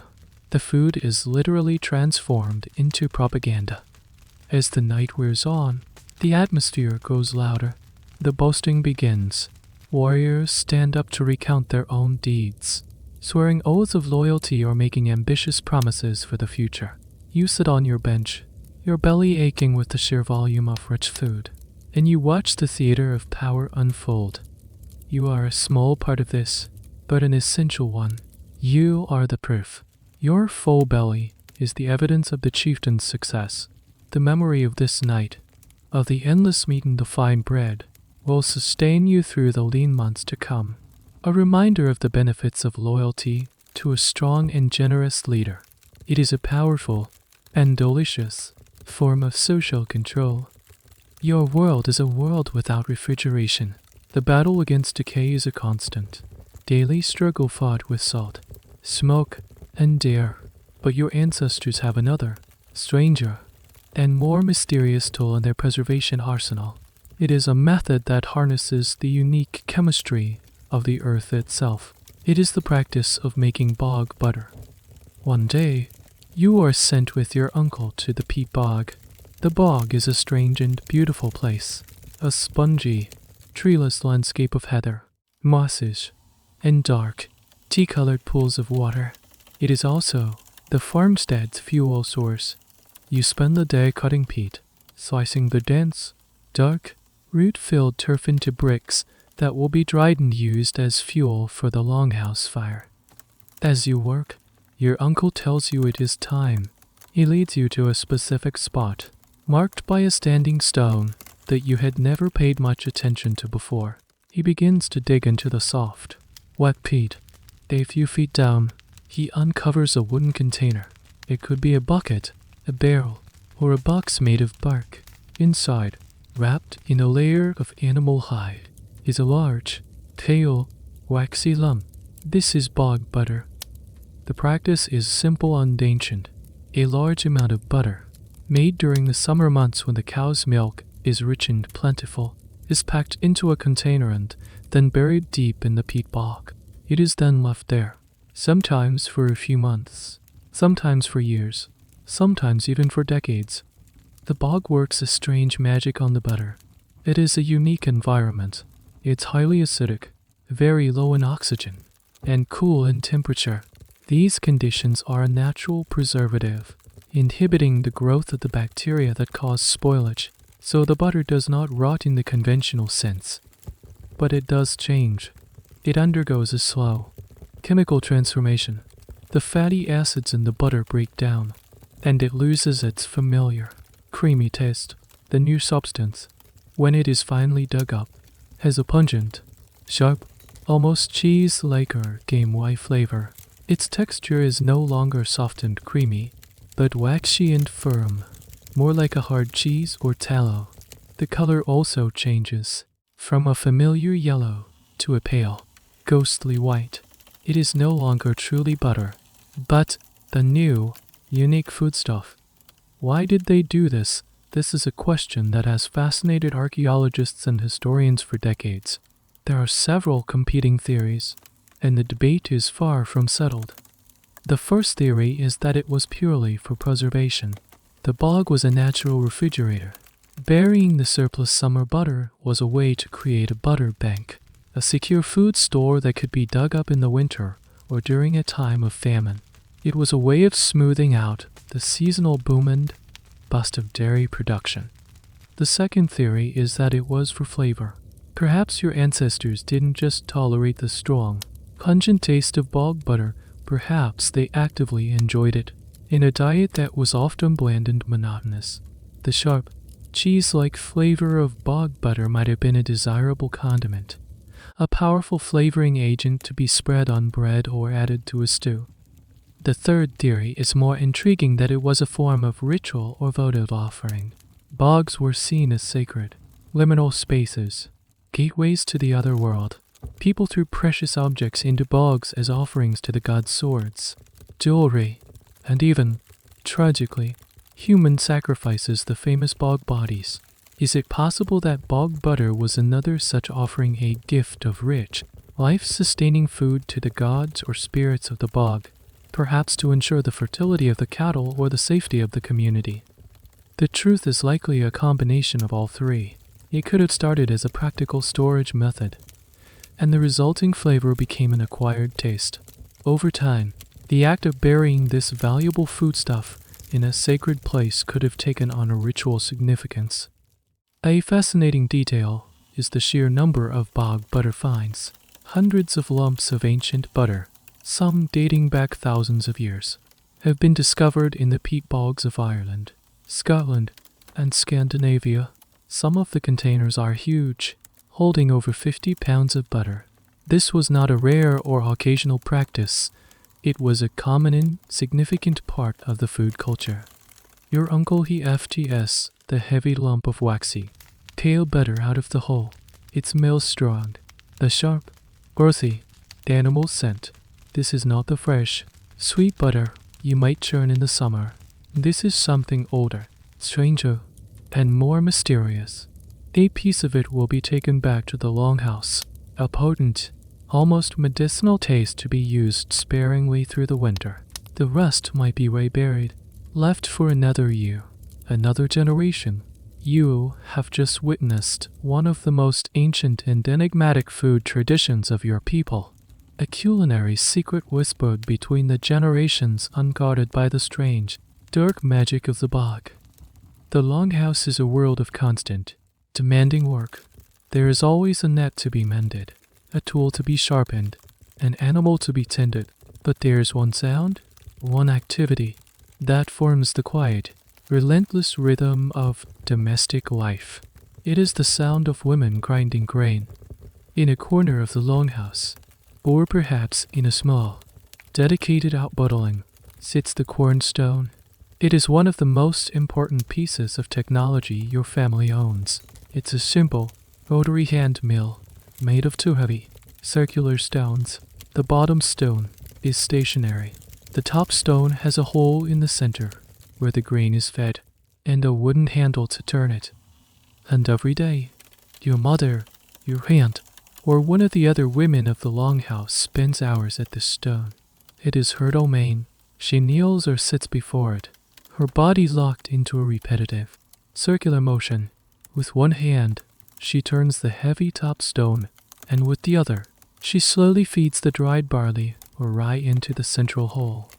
The sound is a gritty, scraping, rhythmic whisper. Scrape, scrape, scrape. It is the sound of stone against stone, crushing the hard grains between them. It is the sound of your daily bread being born. This is not easy work.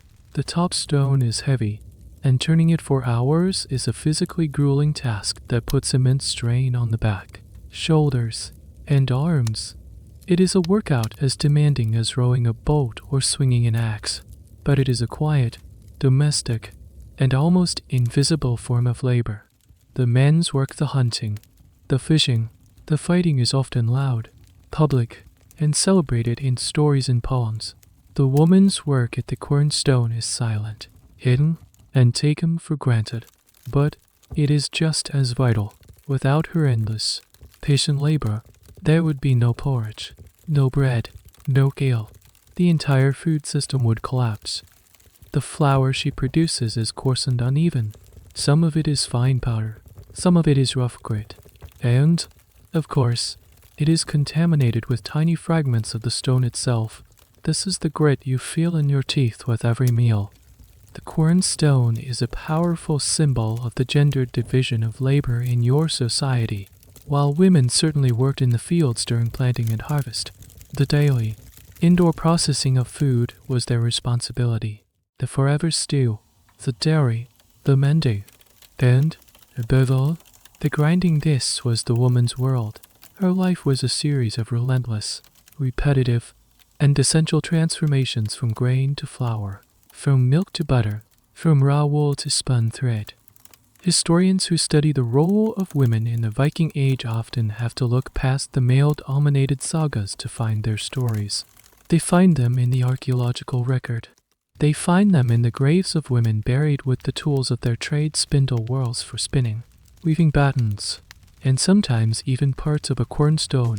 They also find them written on the skeletons themselves.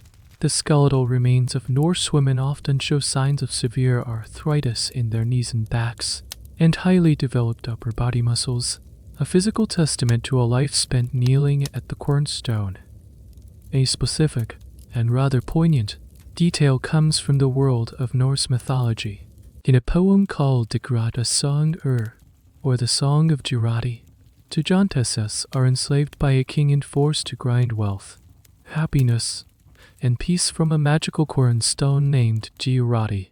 They grind and grind without rest, their song becoming a bitter lament about their endless, thankless labor. It's a powerful mythological echo of the real, daily toil of women at the quern. It shows that even if the work was unsung, the sheer, crushing drudgery of it was recognized and understood. You are used to the sound of the quern. It is the white noise of your childhood. But today, you stop and watch your mother. You see the sweat on her brow, even in the cool air of the longhouse. You see the deep concentration on her face. You see the steady, powerful rhythm of her body as she turns the stone. You are watching the engine of the household. It is a quiet, human-powered engine, fueled by her own strength and endurance. The flour trickles out from between the stones, a small, dusty stream of life, and you realize that every bowl of porridge you have ever eaten, every slice of bread that has filled your belly, has come from this exact spot, from this exact labor. It is a silent, daily gift of love and exhaustion. The men have been gone for 3 days. They took the dogs and their sharpest spears and went deep into the forest, hoping to track a wild boar or the great elk that sometimes wanders down from the high hills. An anxious quiet has settled over the longhouse. Every eye is on the forever stew pot, and every mind is on what is not in it.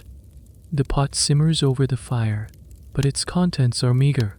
It is a thin broth, made from boiling the last of the fish bones with a handful of barley. There is no fat. There is no meat. The daily porridge was thin this morning, and the bread seems harder and more tasteless than usual. The absence of the hunters is not just an emotional void, it is a nutritional one. Your diet is a three-legged stool, supported by agriculture, fishing, and hunting. The grain you grow and the fish you catch are the staples, the reliable, if boring, foundation. But hunting provides the wild card, the unpredictable but vital injection of high-quality protein and, most importantly, fat. Fat is the premium fuel of your world, essential for surviving the cold and for providing the energy for hard labor. And a field hunt means the fat supply is cut off. You spend the day listening. Every snap of a twig outside, every bark from a distant farm, makes you jump. Is it them? The hope is a sharp, physical pang in your empty stomach.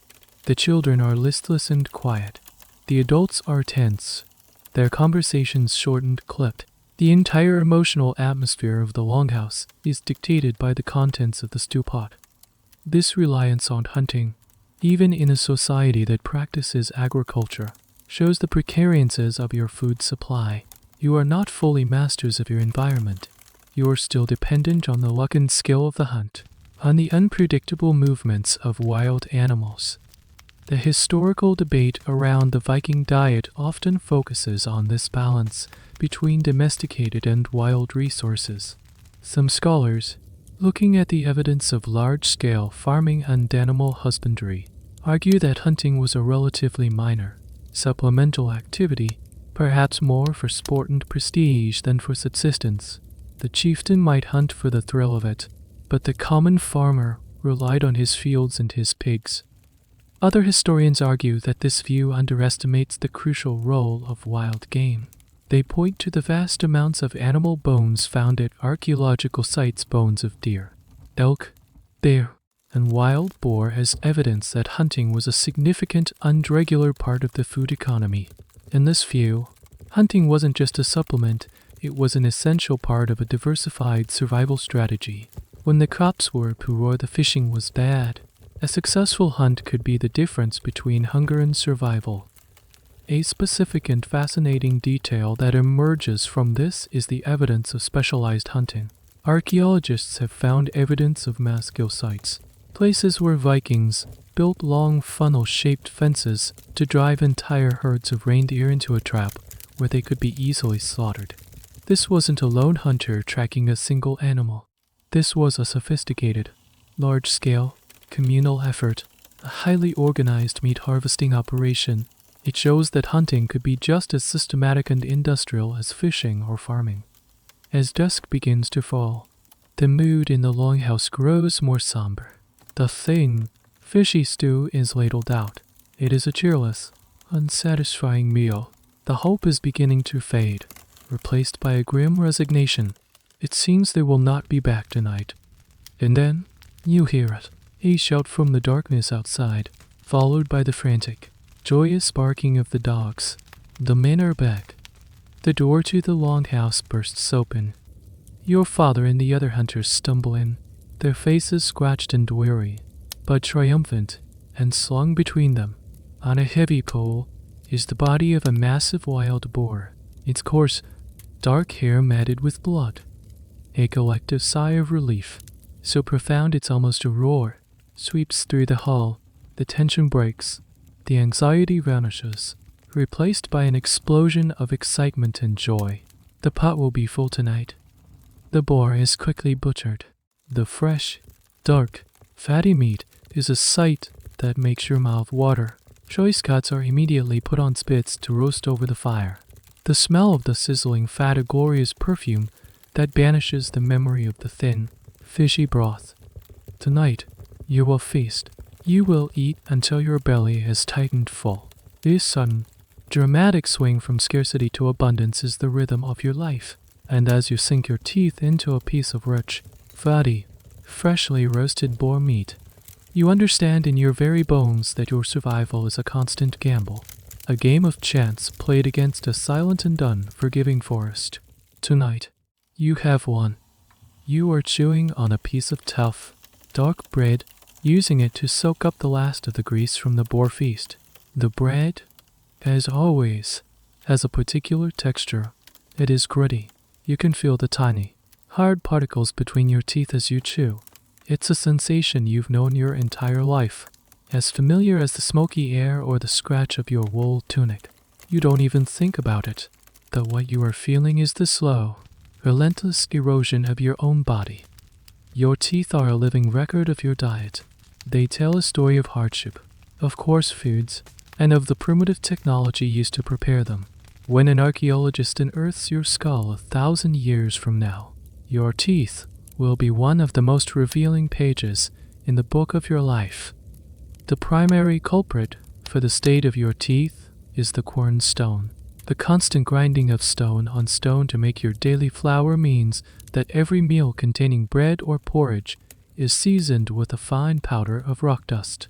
This abrasive material acts like sandpaper, slowly but surely wearing away the enamel on the chewing surfaces of your molars.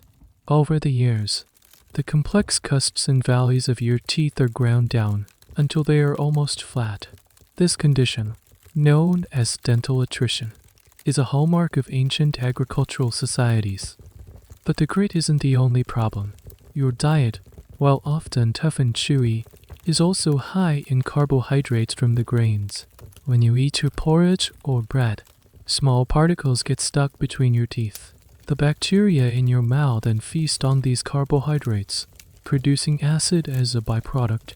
This acid attacks your tooth enamel, creating cavities. You don't have a toothbrush. You don't have fluoride toothpaste. You might occasionally chew on a twig with a frayed end to clean your teeth, but it's not a regular or effective practice. So, the cavities grow. A small pit becomes a larger hole. Eventually, it reaches the sensitive pulp in the center of the tooth, and you are introduced to the intimate, agonizing misery of a toothage. There are no dentists. There are no anesthetics. If a tooth becomes abscessed or swollen, painful, pus-filled infection at the root, your options are grim. You can endure the pain, hoping it goes away. It won't. Or you can have the tooth pulled.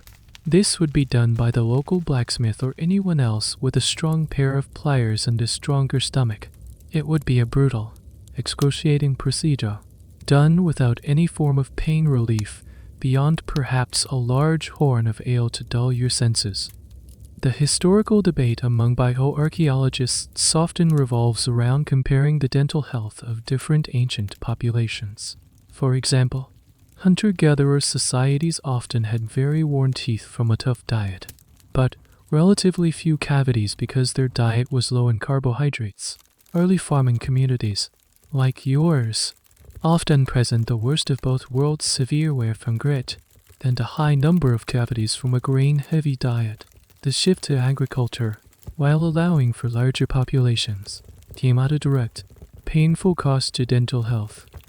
A fascinating detail that scientists can now uncover is the dental calculus, the hardened plaque on ancient teeth. By carefully scraping and analyzing this calculus, they can find microscopic, preserved remnants of the food you ate. They can find starch grains from barley, pollen from the flowers that made your honey, and even tiny fibers of meat. Your teeth are a tiny, personal archaeological site, a time capsule of your meals. You run your tongue over your own teeth. You can feel the rough, worn-down surfaces of your back molars. You have a dull ache in one of your lower teeth that sometimes flares into a sharp, stabbing pain. You know, with a quiet sense of dread, that it is getting worse. You don't understand the science of what's happening in your mouth. You might blame the toothache on a curse from an enemy, or a tiny, invisible worm gnawing at the root of your tooth, a common folk belief. You just know that it hurts. The pain is another layer of the daily hardship, another thing to be endured. It is a quiet, internal misery, a direct, physical consequence of the coarse, gritty, life-sustaining food that you depend on. Your daily bread is literally grinding you down, one microscopic particle at a time. The harvest is in, but it was not a great one. A damp, cool summer meant the grain did not ripen as fully as it should have. The yield is smaller than last year. A quiet anxiety has already begun to settle over the longhouse, a premonition of a long and hungry winter. Something must be done. The gods must be appeased. The chieftain declares that it is time for a blot, a sacrifice. This is not a casual affair. It is a deeply serious and expensive religious ceremony, a direct transaction with the powerful, unseen forces that govern the world. You are not just asking for their favor, you are offering them a gift, a payment in advance for their help. A special clearing in the forest is prepared. In the center are large, carved wooden idols, stylized and weathered representations of the gods Odin, Father Thor, with his mighty hammer, and, most importantly for this occasion, Frey, the god of fertility, Sun, and rain. The community gathers. The atmosphere is solemn and charged with a nervous energy. The chieftain, acting as the GOII, or priest, stands before the idols, and beside him is the offering. It is the best of what you have. First, the food. There is a large wooden bowl filled with the first and best of the harvested grain. There is a wheel of no cheese. There is a pot of precious honey. These are foods that your hungry community could desperately use, but they are being given away. They are being given to the gods, in the hope that this gift will be repaid 100-fold in next year's harvest. Then comes the drink. A large cauldron is filled with the finest, strongest ale, brewed specifically for this ceremony. The chieftain dips a bundle of evergreen twigs into the ale and sprinkles it over the idols and then over the assembled people. This is a blessing, a sharing of the sacred drink with both the gods and the community. Finally, the most important part of the offering, the blood. A fine, healthy horse, one of the best in the chieftain's herd, is led into the clearing. The horse is a sacred animal, and its sacrifice is the most powerful gift you can offer. With a swift, practiced movement, the chieftain slits the animal's throat. The hot, steaming blood is collected in a ceremonial bowl. Like the ale, this blood is then sprinkled onto the idols, onto the walls of the makeshift temple, and onto the people. You feel the warm, sticky droplets on your face. You have been marked by the sacrifice. You are now a part of this sacred contract. This practice of animal sacrifice was central to Norse paganism. It was a way of feasting with the gods, of creating a direct, tangible link between the human world and the divine. The historical debate often centers on the question of human sacrifice.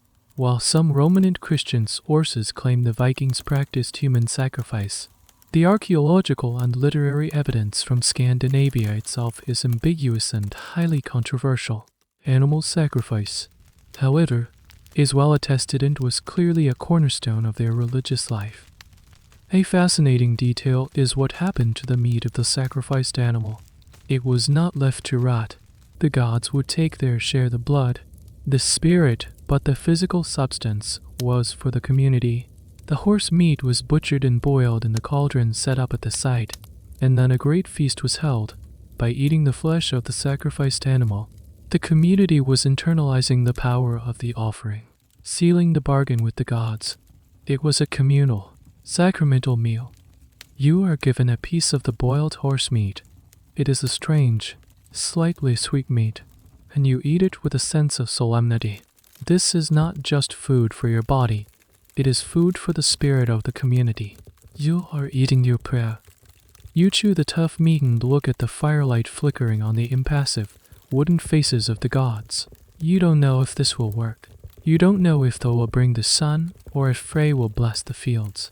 But you have done what you can. You have taken the food from your own mouths and given it to the invisible powers that hold your fate in their hands. It is an act of desperation, of faith, and of hope. I hope that this expensive, bloody, and solemn meal will be enough to convince the gods to be generous, to fill the stew pot in the grain sacks for another year. The year is dying. The frantic work of the harvest in the slaughter is done. The first snows have dusted the high peaks, and a deep, profound cold is settling into the bones of the earth. The farmstead is turning inward, preparing for the long hibernation of winter. There is one last act of food preservation to be done, the strangest and most pungent of all. A Greenland shark has been caught. This is not a common event.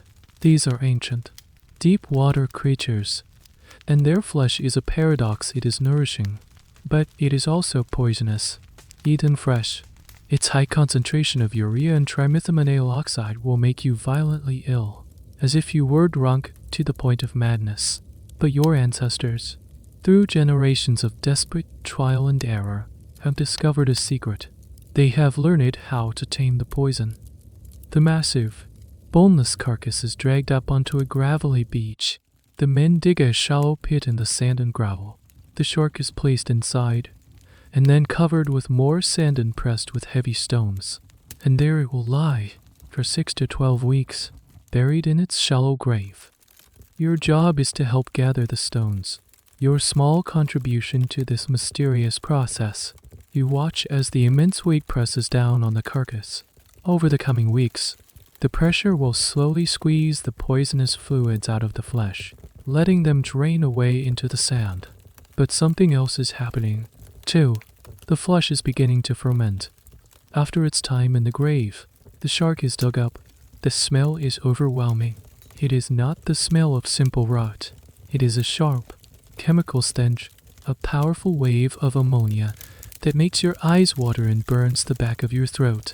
The flesh is then cut into large strips and hung to dry for several more months in one of the open-sided sheds. It will shrink and develop a hard, brown crust as it hangs in the cold, dry, winter air. This is hakaro, fermented shark. It is a food born of extreme necessity, a testament to the ingenuity and sheer grit of a people who refuse to waste a single potential calorie, even one wrapped in poison. Why would anyone eat this? This is the ultimate question for food historians studying your culture. Was this a food of last resort? Something eaten only when the grain bins were empty and the salted fish was gone, or did the process of fermentation and the resulting intensely pungent flavor become a delicacy in its own right? The debate continues. Did your ancestors learn to love this taste? Or did they just learn to endure it? Did the flavor of survival eventually become the flavor of identity? These foods will baffle outsiders. They will be seen as bizarre, disgusting, and incomprehensible. But for the people of this land, they will be more than just food. They will be a connection to you, a taste of the past, the badge of honor. To be able to eat and enjoy these flavors is to prove that you are a descendant of tough, resilient people. People who could look at a poisonous shark and not see a threat, but a challenge.